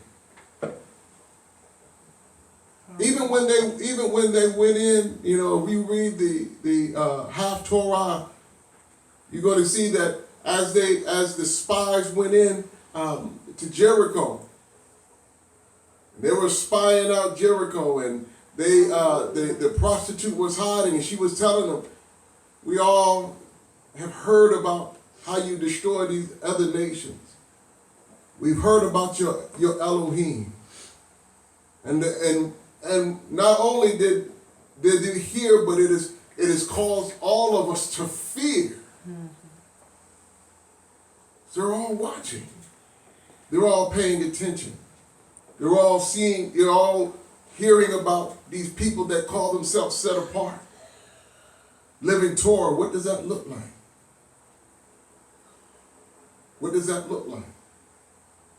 The nations are watching. Continue.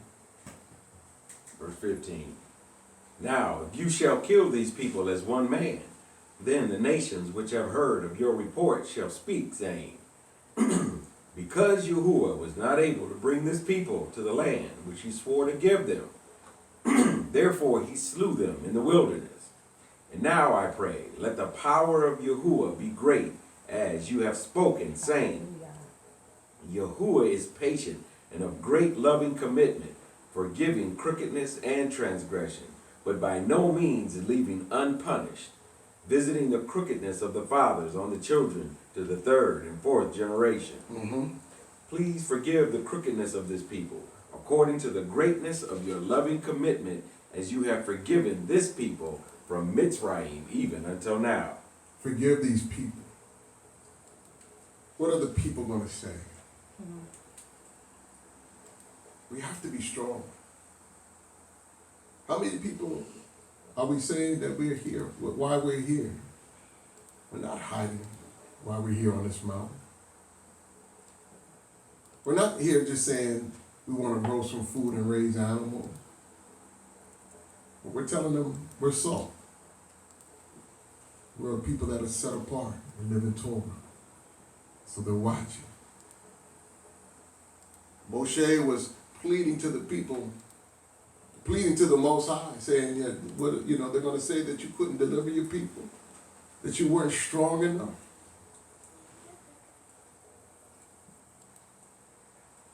That's blasphemous.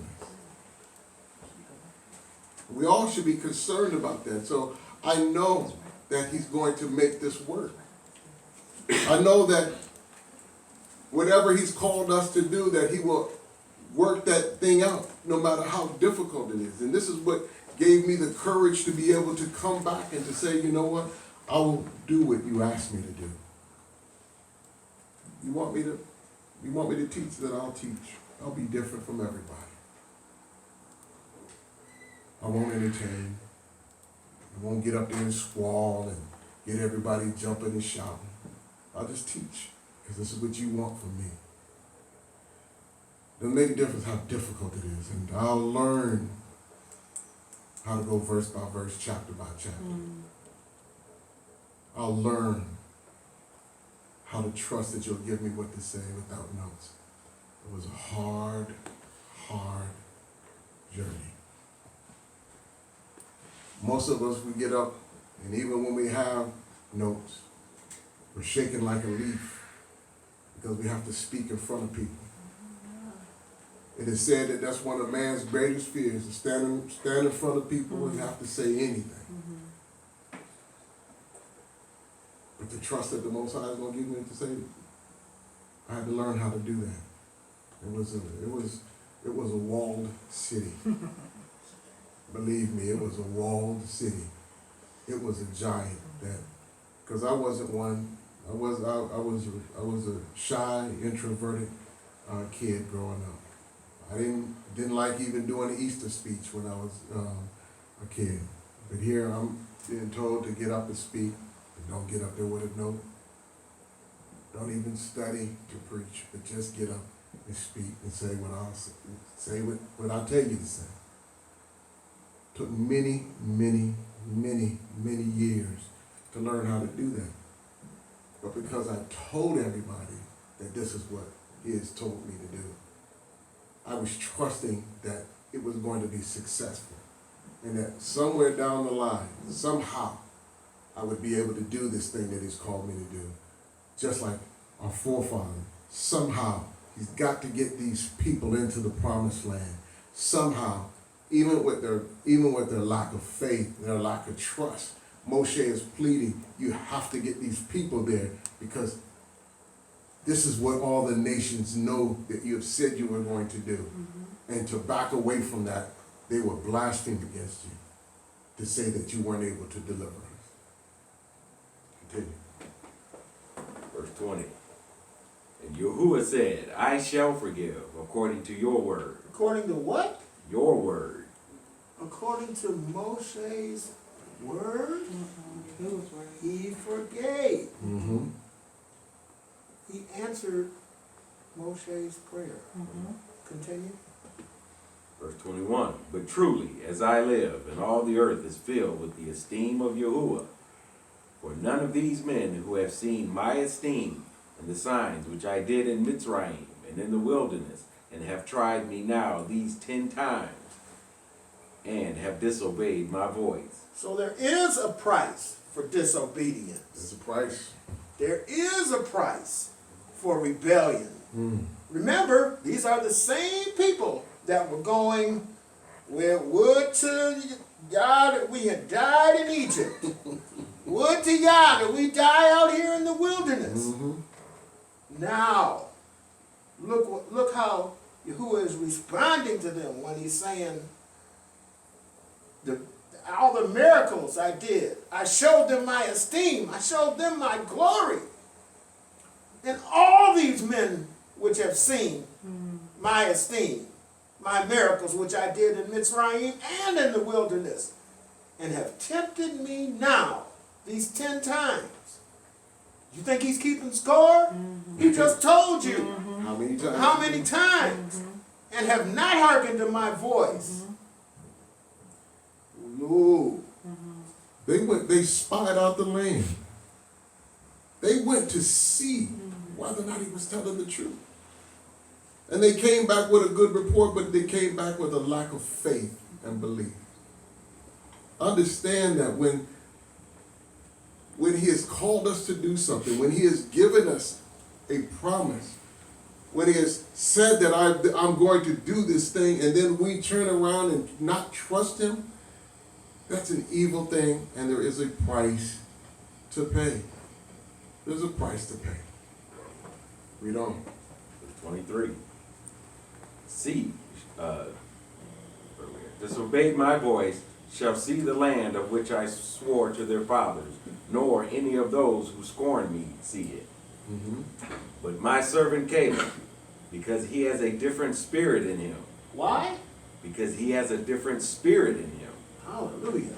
and has followed me completely. Completely. Been obedient. Are the denominations following him completely? Are they picking and choosing what they want?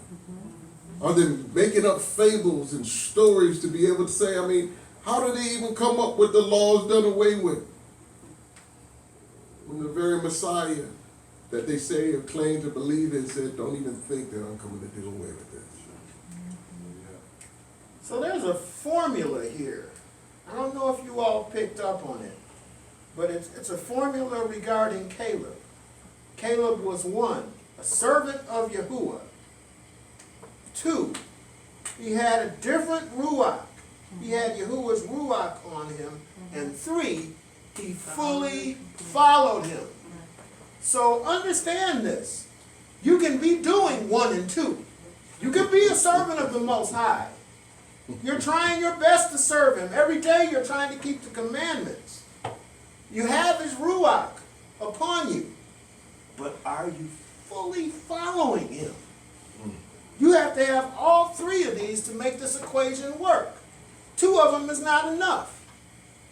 If you only have 2, but you don't do that 3rd one, to fully follow him, you have to act in faith. You can't do number 1 and 2 and then say, well, I don't know if we have enough faith. I don't think we can do this. Okay? So you have to have all 3 parts of that equation. You have to be a servant, you have to carry his Ruach, and then you have to fully follow him. And the reference for that, when you want to look it up, is Numbers 14 and 24. Numbers 14 and 24. But my servant Caleb, because he had another Ruach with him, and has followed me fully, him will I bring into the land whereunto he went. And then there's an additional promise. And his seed shall possess it. Hallelujah. Remember the formula. Be a servant. Let his Ruach operate in and through you every day. And fully give yourself over to following him. Don't hold anything back. Don't hold any part of yourself where you say, I'm going to give him A, B, and C, but I'm not giving up D yet. I'm not ready to give up D. You got to give it over to him. You have to. God. verse 26. Hallelujah. You want me to go to it? Yeah, 25, yeah. Since the Amalekites and the Canaanites are dwelling in the valley, turn back tomorrow and set out into the wilderness by the way of the Sea of Reeds. Mm-hmm. And Yahuwah spoke to Moshe and to Aharon, saying, how long shall this evil congregation have this grumbling against me? I have heard the grumblings which the children of Yisrael are grumbling against me. Say to them, as I live, declares Yahuwah, as you have spoken in my hearing, so I do to you. Mm-hmm. The carcasses of you who have grumbled against me are going to fall in this wilderness. All of you who were registered according to your entire number, from 20 years old and above, none of you except Caleb, son of Yefuneh, and Yahoshua, son of Nun, shall enter the land which I swore I would make you dwell in. This is the penalty for lack of trust and belief in the Most High. So when I tell you my story, I say I shouldn't be here. The Most High was giving me something good. And I rejected it because it was too hard. I didn't want to put in the work. And I said I didn't want it. Just like those there with lack of faith and lack of belief, they spied out the land and said, it's good. We see it's good. We don't want it because it's too hard. We want to go back to Mitzrayim. Too much opposition ahead of me. That's what I was saying. For 6 months, I quit going to church. So if this is good, this is what you want for me, then I'm not going to church.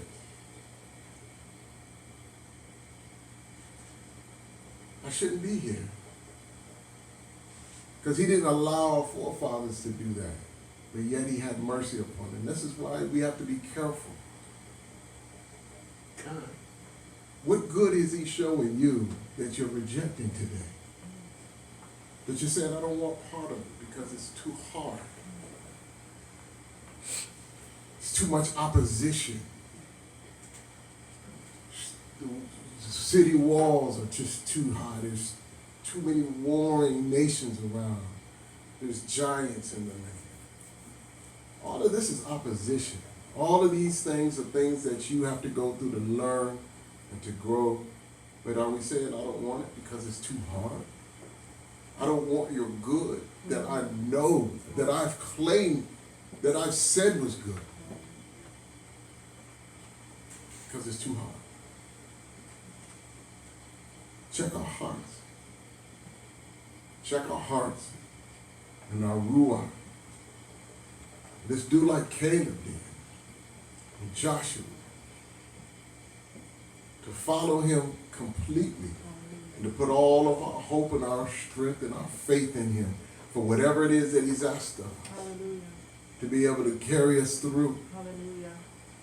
Not to give up, but to persevere all the way through to the end. Hallelujah. That's the only way that we're going to see the glory of all that he has promised, if I persevere all the way to the end. And so yes, I had to come back. I had to come back, not sit on the sideline, but I had to do that one thing that I thought was too difficult. So for all the years that I was preaching in the denominational system, nobody was giving me license. Nobody was giving me, they didn't want me to go for the board. But I kept preaching, I kept teaching. I kept doing it verse by verse. I remember one of the last churches I went to, pastor of the church wanted me to teach Bible study. I went to him and I said, I'll teach Bible study, but I'm not going to teach out of the manual of the denomination. And he looked at me with a puzzled look on his face. He said, well, what are you going to teach from? I said, I'm going to teach the scripture, verse by verse, chapter by chapter. He said to me, well, as long as you're coming from the scripture, and that's good. So I went and I taught. I was teaching Romans, and I was teaching verse by verse, and there was old deacons and mothers and people sitting up in there. Half of them didn't know what a commentary was. They didn't know how to study. And they thought I was teaching a different doctrine because I was sticking to the truth of the scripture, verse by verse, chapter by chapter, the way the Most High called me to do it. Yes, it was hard. There was opposition, but if I recognize it to be a good thing, and just like Caleb and Joshua, and all 12, they came back with initially a good report. It is good land. It is a land of milk and honey. And look at the fruit. We've got the evidence to show it's good. But we don't want it. Because we don't want to deal with the opposition. So, real quick, look at verse 28 again. Remember earlier when I said your tongue is the smallest member of your body but causes the most damage? I don't know if y'all picked up on this. Verse 28. Say unto them, this is Yahuwah speaking, as truly as I live, says Yahuwah, as ye have spoken in my ears, so will I do to you. Remember, they were grumbling. Would to Yahuwah that we had stayed in Mitzrayim. Would to Yahuwah that we die in this wilderness. He gives them exactly what they said. He's giving them exactly what they said. We have to be careful what comes out of our mouth. Because if the wrong thing comes out and it catches his ear, he might give you what you're asking for. Well, we say don't grumble and complain. Some of the first things that we learn when we look at the Exodus, when we get ready to go home to the second Exodus, first thing you need to learn, don't grumble, don't complain. There's going to be some difficulty. Believe me, there's going to be some difficulty. Because you're going to be surrounded by a nation of broken people. Struggling in every way, form that you can imagine. Broken and damaged. But they're the chosen people. He's going to get us because he's going to get us there because he's going to heal us. But understand, there's going to be some challenges along the way. He's going to weed out the rebels. But those that are faithful will make it to the end. Hallelujah. What he has promised is good. Do you want it? Do you want it? We can send spies. I mean, there's been good reports from people coming back from Yahushua, looking at the land. Yeah, it was a desert. But since they started looking, the land is starting to blossom. Bit by bit. All of us aren't there yet, so it is not going to blossom completely. But true Israel is stepping on the land. His people are starting to come back and to look and to spy out the land. There's opposition. There's work to be done. There's challenges. But if he says that this is a place of promise, then it's a good place. We just have to have faith and trust that where he's taking us is good. I don't care what opposition stand before me. I don't care which strongholds are present. I will persevere to the end. So to bring this into the present day, even the Israeli government is against us. Now, even why? Because they're trying to assume our identity. They're over there saying that they're the people. But they're not. Nothing in their genes tie them to these scriptures. They don't fit into Deuteronomy 28. They're not the people. Not the people. You are. And so when we begin to go back over there, and there's some of us over there now, they're being treated, they're being shuttled toward the ghettos, they're being pushed to the outskirts, but in that there's a blessing because they begin to realize that the place that everybody's fighting over is not the place that they think it is. That's not it. And Telered is where we need to go. So understand that opposition is not going to fade away.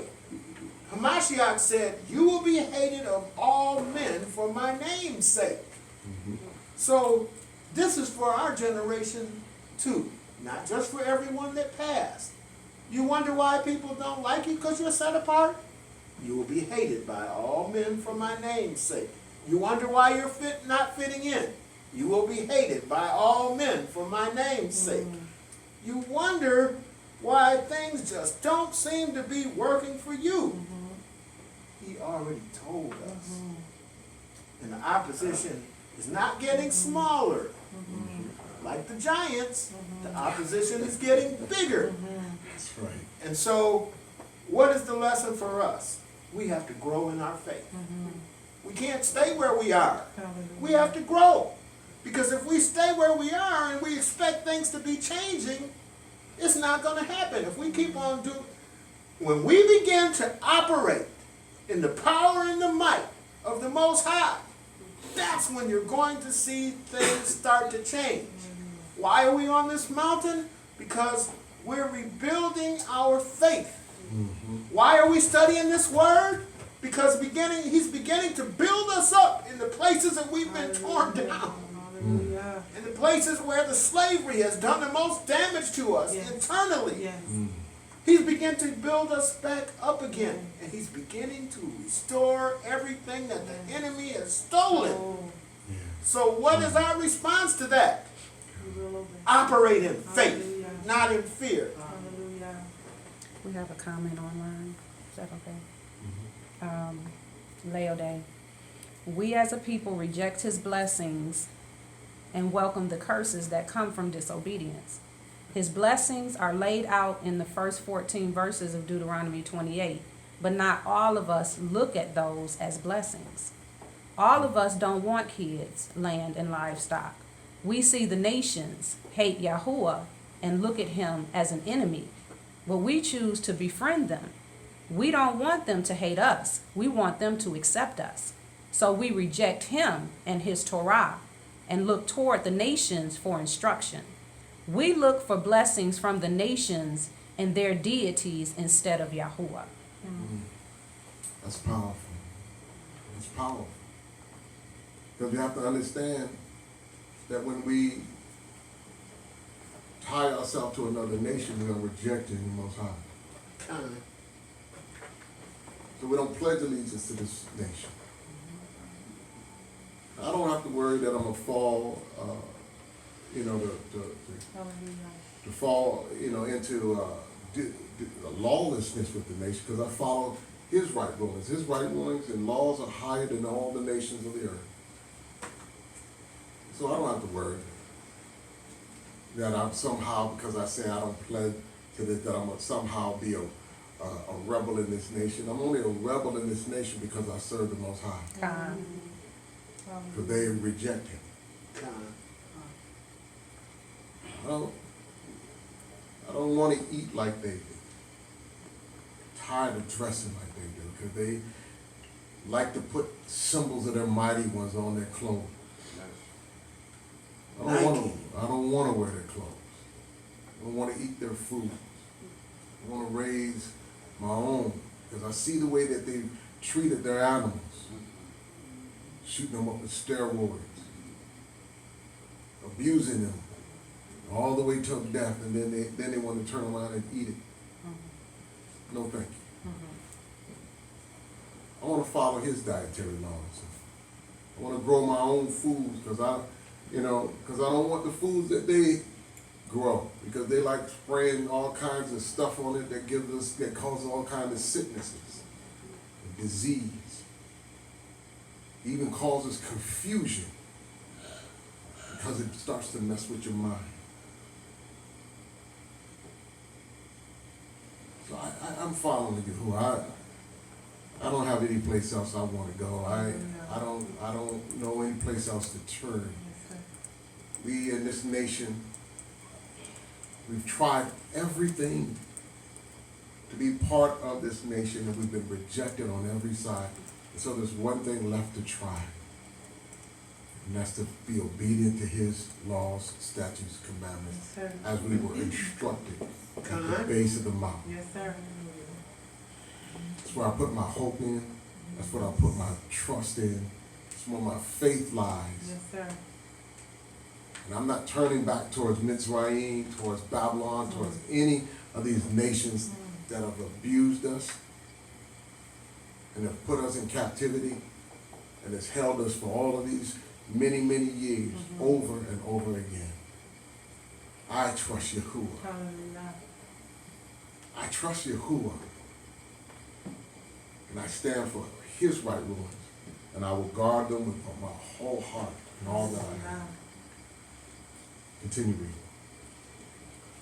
Verse 31. But your little ones, whom you said would become a prey, I shall bring in, and they shall know the land which you have rejected. But as for you, your carcasses are going to fall in this wilderness. Everybody that was 21 years old and up, every one of them would die in the wilderness. Only their children would be able to enter in. I have to understand that this is why when I first started this, complaining, I mean, some of us that are waking up, just because we're waking up don't mean we're going to make it. I know that's right. Because some of us are not going to want to put in the work. And I've had people tell me that, I see this, I understand that, but I don't know if I'm interested in giving up pork. Wow. I'm like, it's not even a drug. It's Right. just meat. It's Right. just something that may taste good. But they can't overcome the desires of the flesh so much where they say, you know what, I don't want to follow his laws because they seem too stringent. Every country has dietary laws. Every one of them. There's meats that can't even enter into the borders of this country because this government deems it to be unclean. And we're happy because of that. This government won't let you go out and have, big parties and cooking up dog. But they do in China. They do in China, but you can't do that here. That's right. Because it's against their dietary laws. And most of us are glad. Right. Right. How come we can't be glad what Yahuwah said? When he says, I don't want you to eat swine. Right. Kind. That's an abomination. Right. You want me to give up catfish? Catfish. Man. How can you, I mean, Shrimp? I used to say Red Lobster was my favorite place to go. But how do you sit in a building full of abomination? So true. That's all they serve is abomination. Right. And they say, well, somebody say, well, they serve steak. Yeah, cooked on what? A grill that they cook abominations on. I'm not interested. Right. Only the children would make it in. It wasn't the generation that left. There was only going to be 2. Understand that Moshe didn't even make it in. Aharon didn't make it in. Only 2 that left out of the adults that left out of Mitzrayim made it in to the promised land because the rest wouldn't believe, they wouldn't trust, they didn't have faith. So what was the difference in the 2 that made it? What was different about They had a them? different Ruach. And they brought the good report. And understand, if he says it's good, I'm not looking for the bad.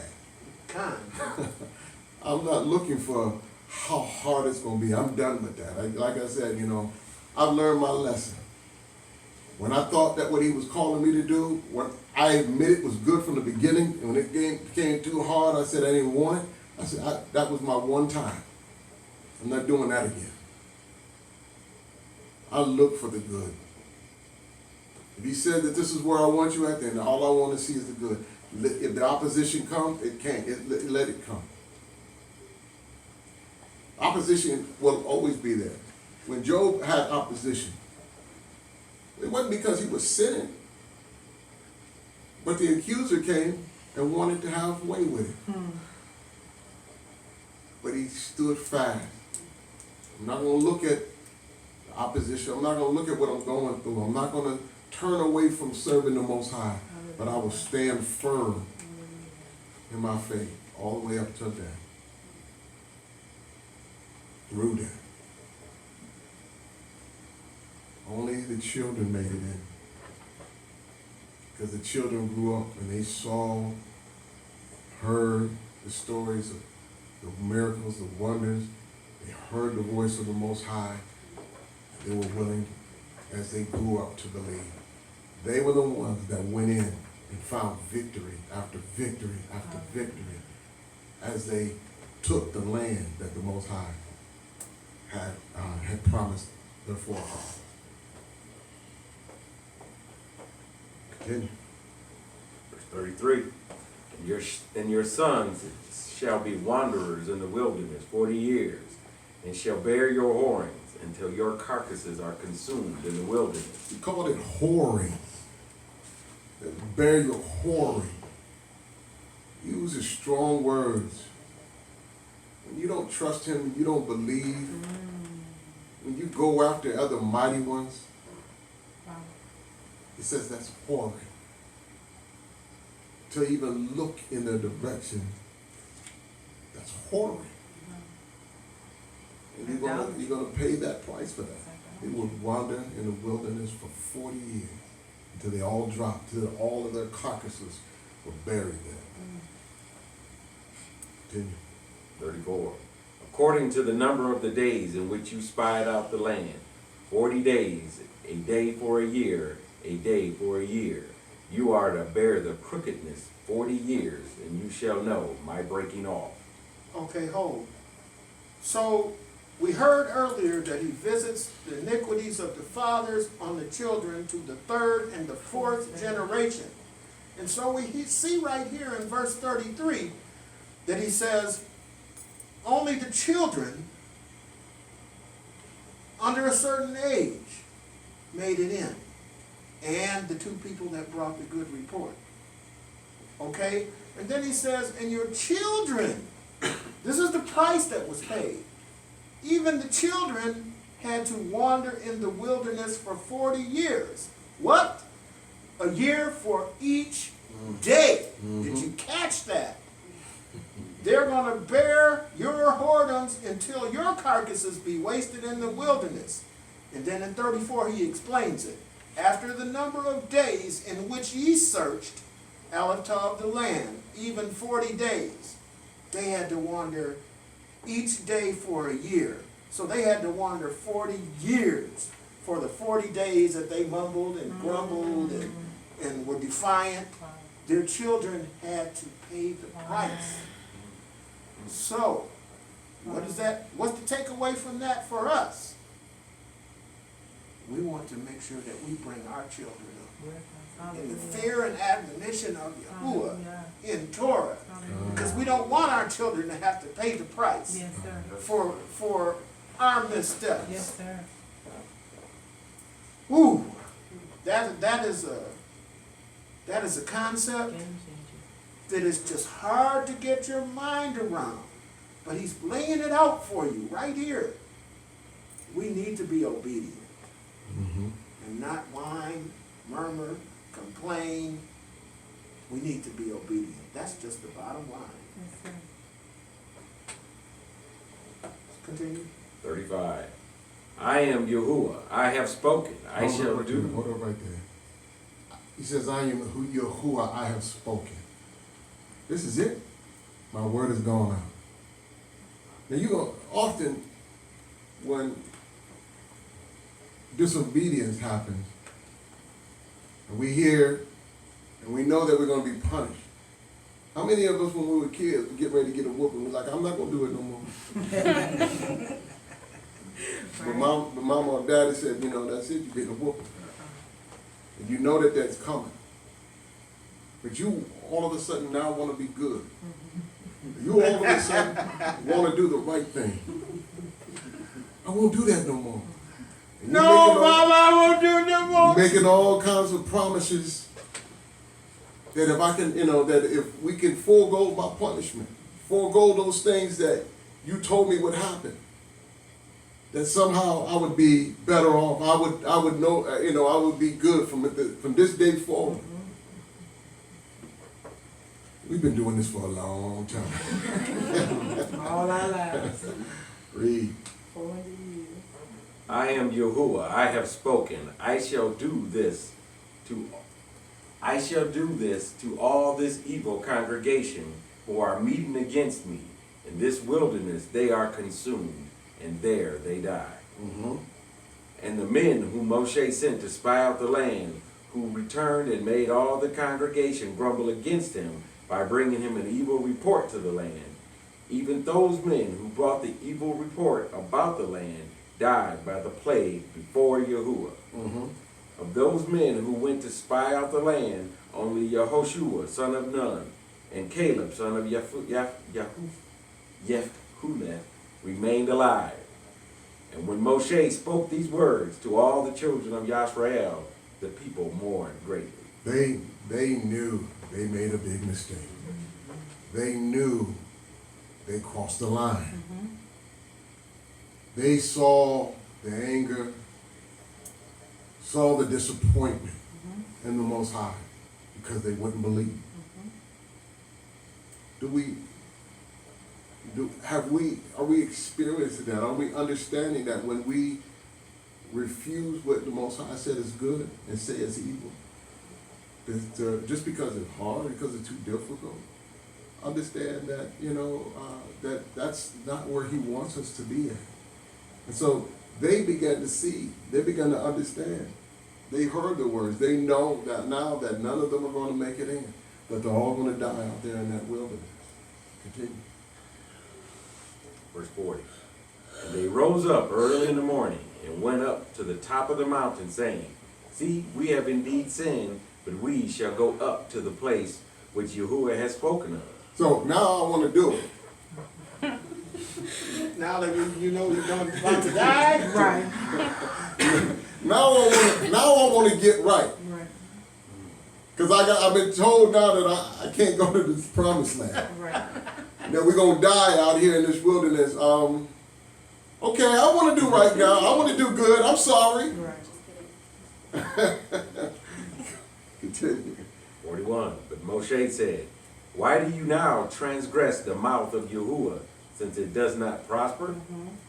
Do not go up, lest ye be smitten by your enemies, for Yahuwah is not in your midst. I don't think now, because you realize your error and right ruling has been ruled. You've been judged. That now all of a sudden you're going to change that. Don't go up, because the Most High is not going to be with you. Hallelujah. You've fallen out of favor. Don't think that because now you want to be obedient, all of a sudden you're going to see Him function or work in your behalf in a way that you desire. He's not going to be with you. I couldn't find peace when I left. Them 6 months that I said I'm not going to preach, I'm not going to teach. This is too hard. If I have to do this, He didn't let me find peace. So I couldn't then turn and say, okay, you know, now because I'm out of here, I'm going to go someplace else and do it my way and then think that I'm going to find favor with Him. No. I suffered out there. I brought my family into a lifestyle that shouldn't have got involved in. things that we shouldn't have got involved in. Because nothing was gonna go my way. Because there was no other way for me to turn. I was either going to do what he called me to do, or I wasn't gonna succeed in anything. And I remember the day that I turned back. We were having a party. It was late. We needed some mixers to go with the alcohol that we were drinking. And so I went out to the bar because that was the only thing left open. And I went and got our drinks, and then I got in my car and was headed back. And wasn't thinking about doing what I was called to do. Wasn't thinking about going to church no more. I was just thinking about the parties and the things we were getting involved in.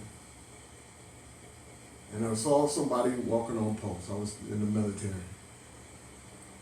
And something hit me to say, ask him if he needed a ride. The only time I've ever given anybody a ride that I didn't know like that.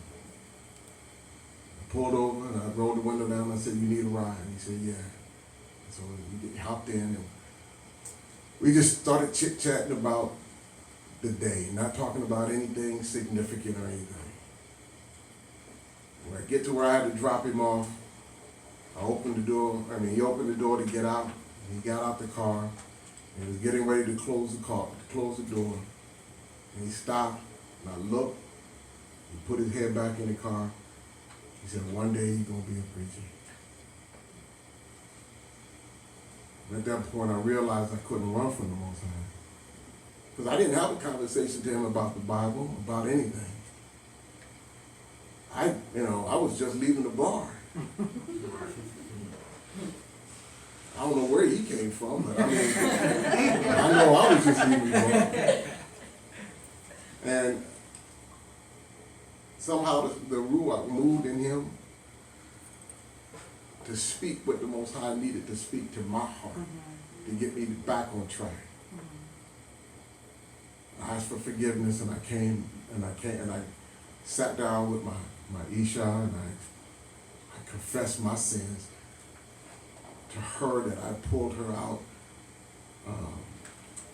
of our walk with the Most High. Even though we were still in lies, but I was taking her away from even a shadow of where we should have been. And I came back and I said, "I'll do what you called me to do, just the same way you called me to do it." I didn't know that this is how he would have me teach. Because in this walk, we teach his word, verse by verse, chapter by chapter. We don't skip over stuff. We don't make stuff up. And in this walk, we teach Torah. And all of Torah needs to be heard. All of Torah needs to be examined. And so we painstakingly go through each verse to try to find and to hear what the Most High would have for us. I didn't know that that's why he was telling me to do it back then, because he was going to wake me up. The people that I was teaching, the people that I was preaching to, teaching to, they weren't looking for this. But the people that I would eventually be teaching, they would be listening. They would be looking for it, because they don't want to be entertained. They want to learn Torah. So I came back. But that was the grace that the Most High had given me. Here we see that our forefathers that came back with that bad report, they didn't have that same grace. And all of us aren't guaranteed that same grace when we reject what the Most High says is good. There are some of us that, yes, he gives mercy to, but that's not fair. Mercy is not fair. He says, "I'll have mercy upon whom I'll have mercy." When David sinned, he sinned the sin that he committed with He should have been stoned, should have been killed, according to the law. But he was shown mercy. Saul wasn't afforded that same mercy when he sinned. So we have to be careful when we reject what the Most High is saying is good. If I'm going to turn around and say I don't want it, it's not good. Because it's too difficult, it's too hard, there's too many giants, that might be our last opportunity. We don't want that to be our last opportunity. I don't want to have to suffer or to go into a situation where the Most High is disciplining me because I refuse to hear him, I refuse to listen. Continue. 43. Because the Amalekites and the Canaanites are there before you, and you shall fall by the sword, because you have turned away from Yahuwah. Yahuwah is not with you. Did you hear what just happened? Verse 42 and 43, Moshe prophesied to the people. He outright told them, go not up, for Yahuwah is not among you. You can't make it any clearer than that. Then he goes on to say, the Canaanite, the Amalekim and the Canaanite are before you. Well, before he said that, go not up, for Yahuwah is not among you, that ye be not smitten before your enemies. So if you go up without Yahuwah, this is what happens when you operate without Yahuwah in your life. You're going to go up on your own, leaning towards your own understanding, and it's not going to be pretty. No. So he basically told them, he prophesied to them. And he goes on in verse 43, for the Amalekim and the Canaanite are there before you, and ye shall fall by the sword, because you turned away from Yahuwah, therefore Yahuwah will not be with you. He prophesied to them, he told them exactly what was going to happen. But watch what they do in verse 44. 44. But they presumed to go up to the mountaintop. But neither the ark of the covenant, nor Yahuwah, nor Moshe left the camp. So the Amalekites and the Canaanites who dwelt in that mountain came down and struck them and beat them down, even to Hormah. They suffered because the Most High wasn't with them. We're not going to go in the direction he's called us in. I mean, he doesn't have plan B's for us. He is the Most High, and he will be listened to and obeyed. There's no plan B. I have a plan for your life. I got a direction and a calling in your life. And this you must do. No plan B. No plan B. C. No multiple choices here. You will do it as your Father has instructed and guided you to do. You don't follow that, then things are not going to go your way. It's like it ain't going the way of our forefathers because of their disobedience. Got chapter 15. I know we've been long, but I'm not going to be long here. But there are things that we have to talk about. So we're going to quickly try to get through 15. The Midbar, chapter 15, verse 1. And Yahuwah spoke to Moshe, saying, speak to the children of Yashrael, and say to them, when you have come into the land of your dwelling, which I am giving you, and you make an offering by fire to Yahuwah, an ascending offering or a slaughtering, to accomplish a word, or as a voluntary offering, or in an appointed times to make a sweet fragrance to Yahuwah from the herd of your flock, then he who brings near his offering to Yahuwah shall bring near a grain offering of 1/10 of an ephah of fine flour mixed with 1/4 of a hin of oil, and 1/4 of a hin of wine as a drink offering to prepare with the ascending offering or the slaughtering for each lamb. Or for a ram you prepare as a grain offering 2/10 of an ephah of fine flour mixed with 1/3 of a hin of oil. And as a drink offering you bring 1/3 of a hin of wine as a sweet fragrance to Yahuwah. Verse 8. And when you prepare a young bull as an ascending offering, or as a slaughtering to accomplish a vow, or as a peace offering to Yahuwah, then shall be brought with the young bull a grain offering of 3/10 of an ephah of fine flour mixed with half a hin of oil. And bring as the drink offering half a hin of wine, as an offering made by fire, a sweet fragrance to Yahuwah. This is what is done for each young bull, for each ram, or for each lamb or young goat. According to the number that you prepare, you do for each one according to their number. Let all who are native do so with them, in bringing near an offering made by fire, a sweet fragrance to Yahuwah. And when a stranger sojourns with you, or whoever is among you throughout your generations, and would make an offering made by fire, a sweet fragrance to Yahuwah, as you do, so he does. So he's letting us know that even in a mixed congregation, a mixed where there's sojourners or strangers, that they had to follow his laws, statutes, commandments, and right rulings just as they do. Yes, sir. We don't. It's not, we are a nation. In that nation, everybody will be following his commandments. You don't say, well, I'm not of this nation, so I don't have to follow these things. No. If you're going to be in the nation, if you're going to sojourn amongst his people, then you have to follow his commandments as well. Sin is not to be in his midst, nor in the midst of his people. And so they have to follow, they have to be obedient, they have to follow the order in which the Most High sets. Continue. Continue. Verse 15. One law is for you of the assembly and for the stranger who sojourns with you. A law forever throughout your generations. As you are, so is the stranger before Yahuwah. One Torah and one right ruling is for you and for the stranger who sojourns with you. One Torah, one law. You follow those laws. It don't make a difference whether or not you're Hebrew or Gentile or of the nations. One law.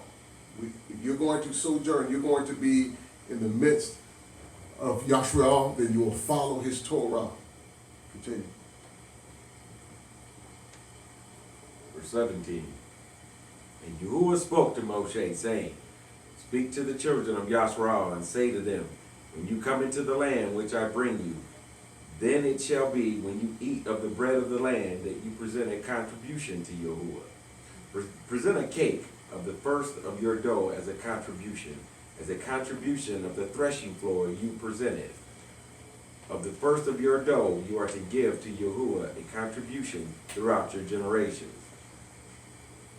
And when you sin by mistake, and do not do all these commands which Yahuwah has spoken to Moshe, all that Yahuwah has commanded you by the hand of Moshe, from the day Yahuwah gave command and onward throughout your generations. We talked about this before. Sin, when you make a mistake, just because you make a mistake, does that mean that you're not accountable for that mistake? No, you still have to be atoned for that mistake when you come into understanding of what you did. So there's no ignorance. You can't say, well, I didn't know, or I didn't know I did that, or because once you find out that you have broken the law, that you have made a mistake, something you didn't intend to do, you still have to be atoned for. Continue. Verse 24. Then it shall be, if it is done by mistake, without the knowledge of the congregation, that all the congregation shall prepare one young bull as an ascending offering, with a sweet fragrance to Yahuwah, with his grain offering and his drink offering, according to the right ruling, and one male goat as a sin offering. Then the priest shall make atonement for all the congregation of the children of Yasharal, and it shall be forgiven them, for it was by mistake. And they shall bring their offering, an offering made by fire to Yahuwah, and their sin offering before Yahuwah for their mistake. And it shall be forgiven all the congregation of the children of Yasharal and the stranger who sojourns in their midst, because all the people did it by mistake. And if a being sins by mistake, then he shall bring a female goat 1 year old as a sin offering. And the priest shall make atonement for the being who strays by mistake, when he sins by mistake before Yahuwah, to make atonement for him, and it shall be forgiven him. For him who does whatever by mistake, there is one Torah, both for him who is native among the children of Yasharal, and for the stranger who sojourns in their midst. But the being who does whatever defiantly, whether he is native or stranger, he reviles Yahuwah, and that being shall be cut off from among his people. When you start doing things the way you want to do it, how you want to do it, then you will be cut off from the people. What does cut off mean? You're going to be eliminated. Sin is not permitted to continue in Yasharal. If you're going to be a sojourner, a stranger, and you decide, you know what, I want to be in the midst of all of these people because they are blessed of the Most High. Don't think you're going to be able to bring your laws, your right rulings, your understandings, your lifestyle amongst them and think that you're going to be able to survive. You're not going to be. We can't survive. You're not going to survive. One law for the native, one law, same law for the sojourner. If you're going to be in the midst, if you're going to sojourn with Yahushua, then we all will follow the law, statutes, and commandments, and right rulings of the Most High. Period. No sitting around the round table to figure out what we think is right. No sitting around discussing and saying, we do this over here, and I know y'all do this, but we think that this is a better way. No, that doesn't work. We don't sit and discuss and have those round table conversations about how, what laws we follow and don't. All of Yahweh will be obedient 100%. We will completely follow everything, all that is spoken of the Most High. If you're going to sojourn, you think you want to be part of Yahshua and experience their blessings, so must you. Continue. 31.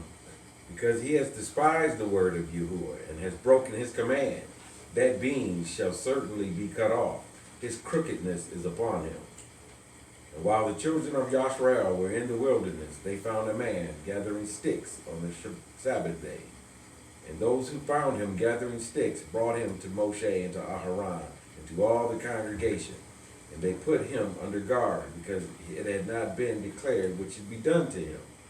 And Yahuwah said to Moshe, the man shall certainly be put to death, all the congregation stoning him with stones outside the camp.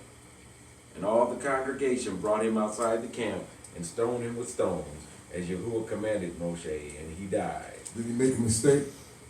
Yes. Or ultimately, yes. But understand this, that the Most High checked his heart. He knew the right thing, because we just got through learning when you do something by mistake, there was an atonement for it. But here somebody would gather sticks because his heart was found that he knew, disobedience was found in his heart, and he was stoned to death. That's not barbaric, honestly. Some people think that stoning is barbaric. Every nation has death penalties. What is barbaric and torture is to take a human being and put them behind bars in solitary confinement for 20, 40, 60 years. That is cruelty. It doesn't change anything. It's not even a deterrent. But you just see people entering into that prison system left and right. You let a 12-year-old see a man stoned. You think he's gonna look around and saying that's street cred? Well, they say that about going to jail. They somehow find honor in doing that, serving time. But you let them watch their neighbors and their friends be stoned one by one because of sin. Somebody gonna wake up like, I'm done. I don't care how cool it is to work on the Sabbath. Right, I'm not doing it. right. Understand that this man was in the camp. So what does that mean? That means he had agreed to follow Torah. He couldn't have been in the camp if he hadn't agreed to follow Torah. So it wasn't that he didn't know the law, because he was in the camp. And so in verse 36, when it says all the assembly brought him without the camp and stoned him with stones, and he died as Yahuwah had commanded, it was because he knew the law, but he did not keep it. He was in the camp. You just can't be in the camp and think you're just going to do whatever you want to. You just heard Maury talk about that. So if you're going to sojourn with Yasharal, then you can't take the commandments lightly, and you can't decide, pick and choose which ones you're going to follow and which ones you're not. Yes, sir. This is time to learn right now. Yes, sir. We're going home. And we're going to be in Yasharal again. We're going to be in our homeland. You don't have a love for his commandments now. How do you think you're going to be able to live in his kingdom under the laws there? Because we're not putting people in jail. You don't have a love and a desire to be obedient to him today. Don't think that somehow just because you plant your feet in the homeland, and all of a sudden I'm going to change. I'm going to get right then. Practice that now. You're going to make a mistake, make the mistake now. Because you get over there and decide, you know what, I got better things to do than to be, than to not work on the Sabbath and to honor the Most High on this day. It might be the last Sabbath you see.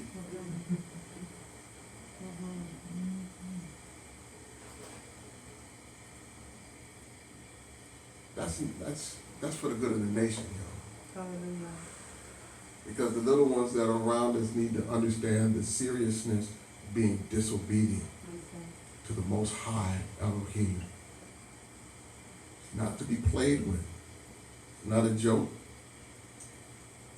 And his laws, statutes, and commandments aren't suggestions. Yes, sir. They must be followed. They must be obeyed.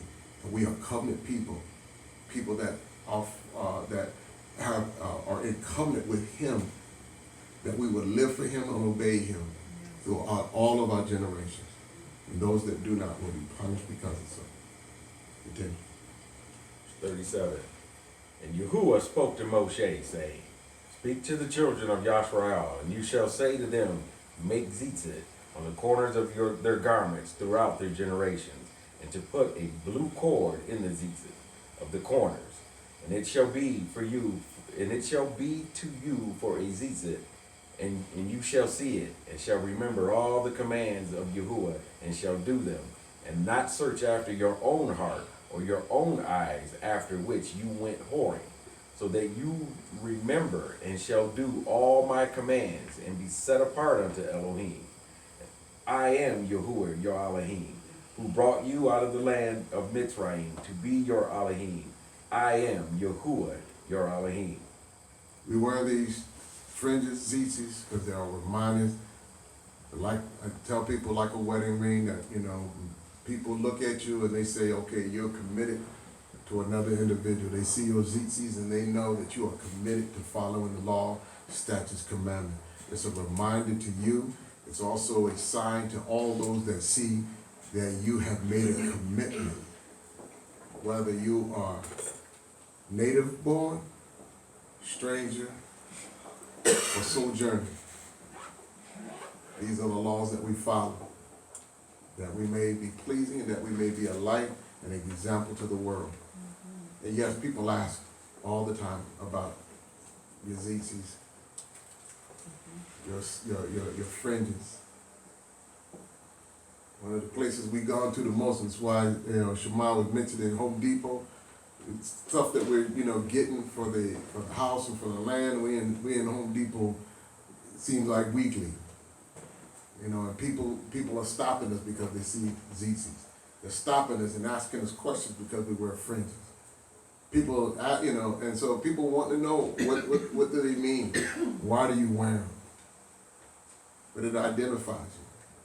And it gives you opportunities to talk about who your Elohim is and your dedication to him. Whether you native, sojourn, or a stranger in the land. So this is the time to practice these things. This is the time to learn what it is to follow his commandments. To learn where your weaknesses are at. To be able to pray to get them out. Because all of us, we've been damaged. We got struggles. We need healing. And so as we are here trying to heal, and as we are here trying to overcome the damage that we have, we find that we have shortcomings. Well, when I see that I have a shortcoming, I start walking and I start praying. And I'm asking the Most High to get that out of my life. Because it's being illuminated amongst the people that are trying to live Torah. It's illuminated. And I see where I thought maybe I was doing okay, I got some work to do. Where I thought, I'm not quite as damaged as you think I am. Come to find out, yeah, I got more damage than I even imagined. The way I think has to be changed. The way I process things have to be changed.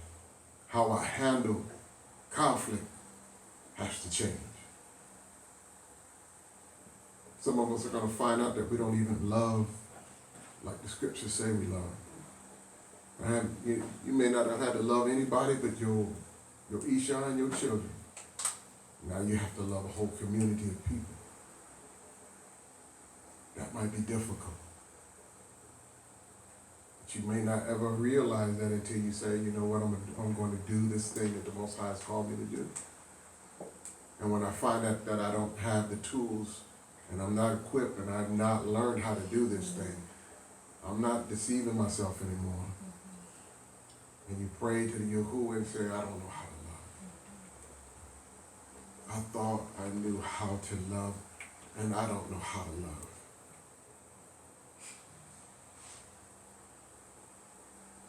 Because this is that time when we allow ourselves to be broken so that we can be rebuilt. And we can experience what it is to be healed by the Most High in our hearts and in our Ruach and our minds. And so we strive here, as we strive to be in community, to be a set apart, living Torah, S.A.L.T, to allow the Most High to heal our hearts from all of the damage, to allow the Most High to heal our minds from the lies and the damage that we've been taught in our education system, the wrong way of doing almost everything.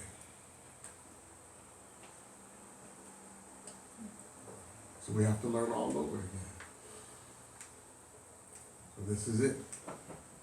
This is that layover before we go home. Hallelujah. To learn Teach us. the right way Help us. so that when we get home, we're not the ones getting stoned in the streets first. We're not the ones that are rebelling because we haven't worked out our own issues. At this place, we work them out before we get there. We learn about the feast days. We participate to gain an understanding.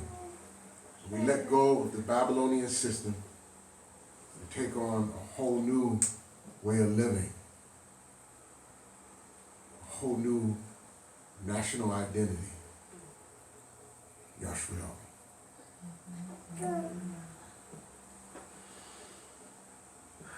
Questions, comments, concerns?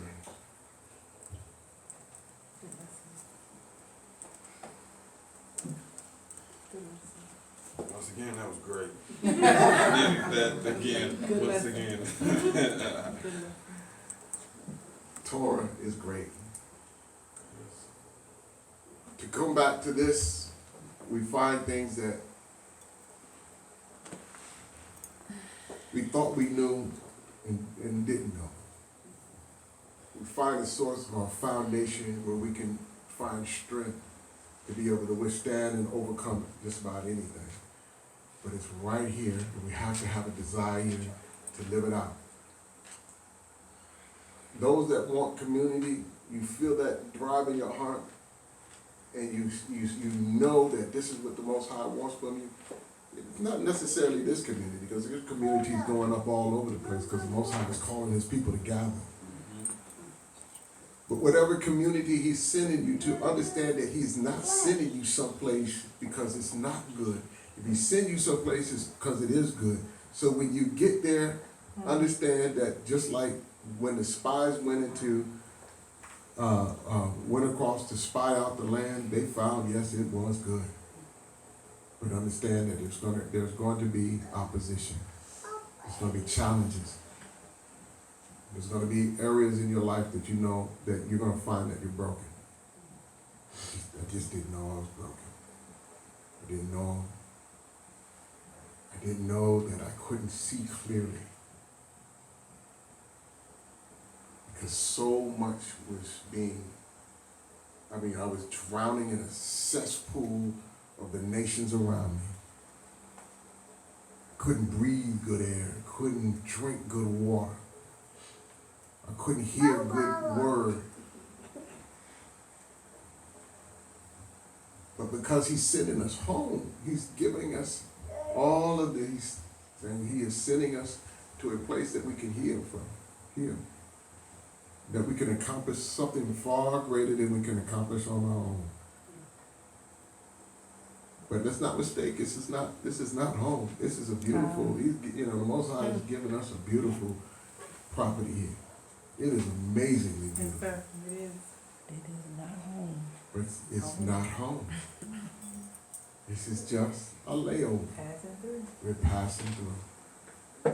This is the land of our captivity. This is the land where we experience damage. This nation will be judged because of that. So I don't line myself up with them. I don't pledge allegiance with them because I have no plan, no desire to suffer with them. My people have suffered because of disobedience long enough. So I stand for obedience. My desire is to follow His commandments. And last week we went through the Arim, and we would show you over and over again how He was telling you to guard it, guard it, guard it, guard it. It is so important for us to get it into our hearts that this is the life that we have to live. No ifs, ands, or buts about it. We have to live this.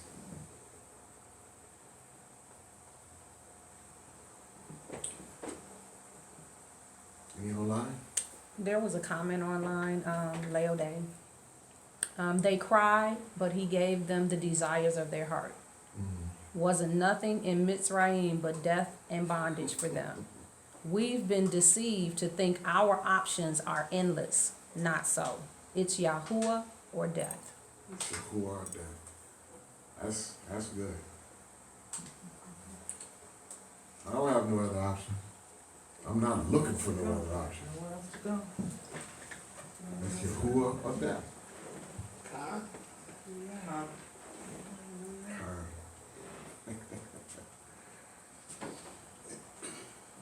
As always, these are our Sabbaths to me are always amazing. The word is wonderful. It always speaks to us where we need to be spoken to, when we need to be spoken to.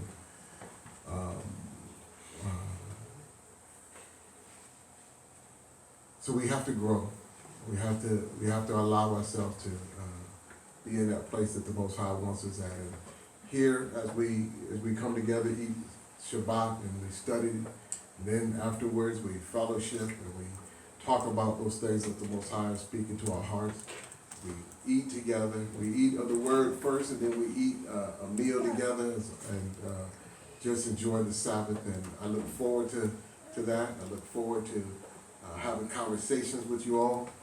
Those that are online, I appreciate you showing up and listening to what the Most High has given us, both in praise and worship and in word. Here, is a place that I have found to be a place of blessing for us. And He blessed us in countless ways. And so, fellowshipping and having an opportunity to spend with this Mishpachah has been amazing for me. And hopefully you'll get a chance to visit us and to see what the Most High is doing. And those that have been here, I look forward to seeing you again. So at this time, if there's nothing else, we will dismiss and go into our fellowship portion of the service. Shemoth, you want to close us out? Stand with me if you would, and face the east, which is the direction that the sun rises in, but it is also the direction, more importantly, of the holy city of Jerusalem. Yahuwah, we come before you now saying, Todah Rabbah, for those things that you have shown us from your Torah today. We are so thankful and grateful that you have chosen us as a nation.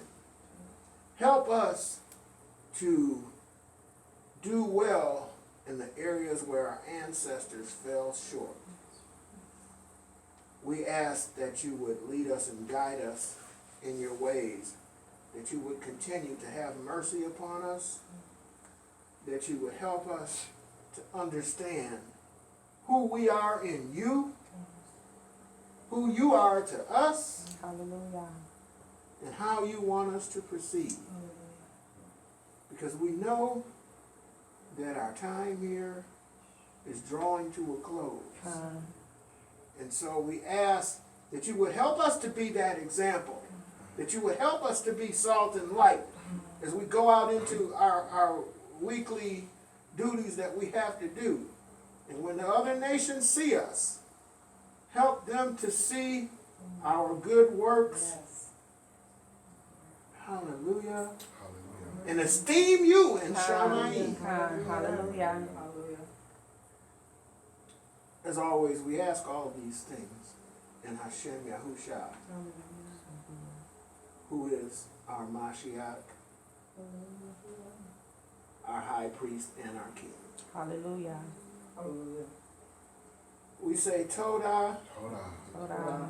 for your bounty, the food which we are about to receive. And we ask that you would barak it to the nourishment of our bodies.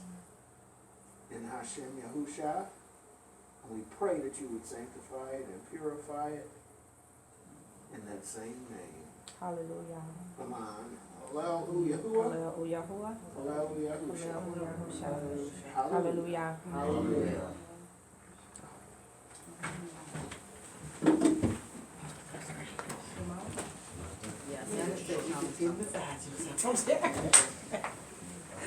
I mean, woo. He not gonna do the Shemoth? You're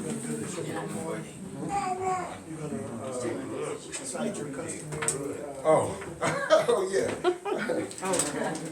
Repeat after me.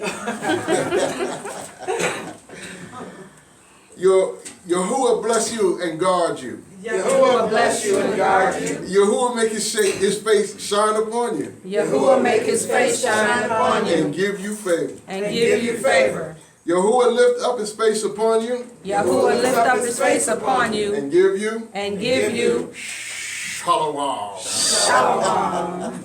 Hallelujah. Can you press play? Dun, dun, dun, dun, dun, dun. Shalom. I guess that would be a no. Hallelujah. Hallelujah.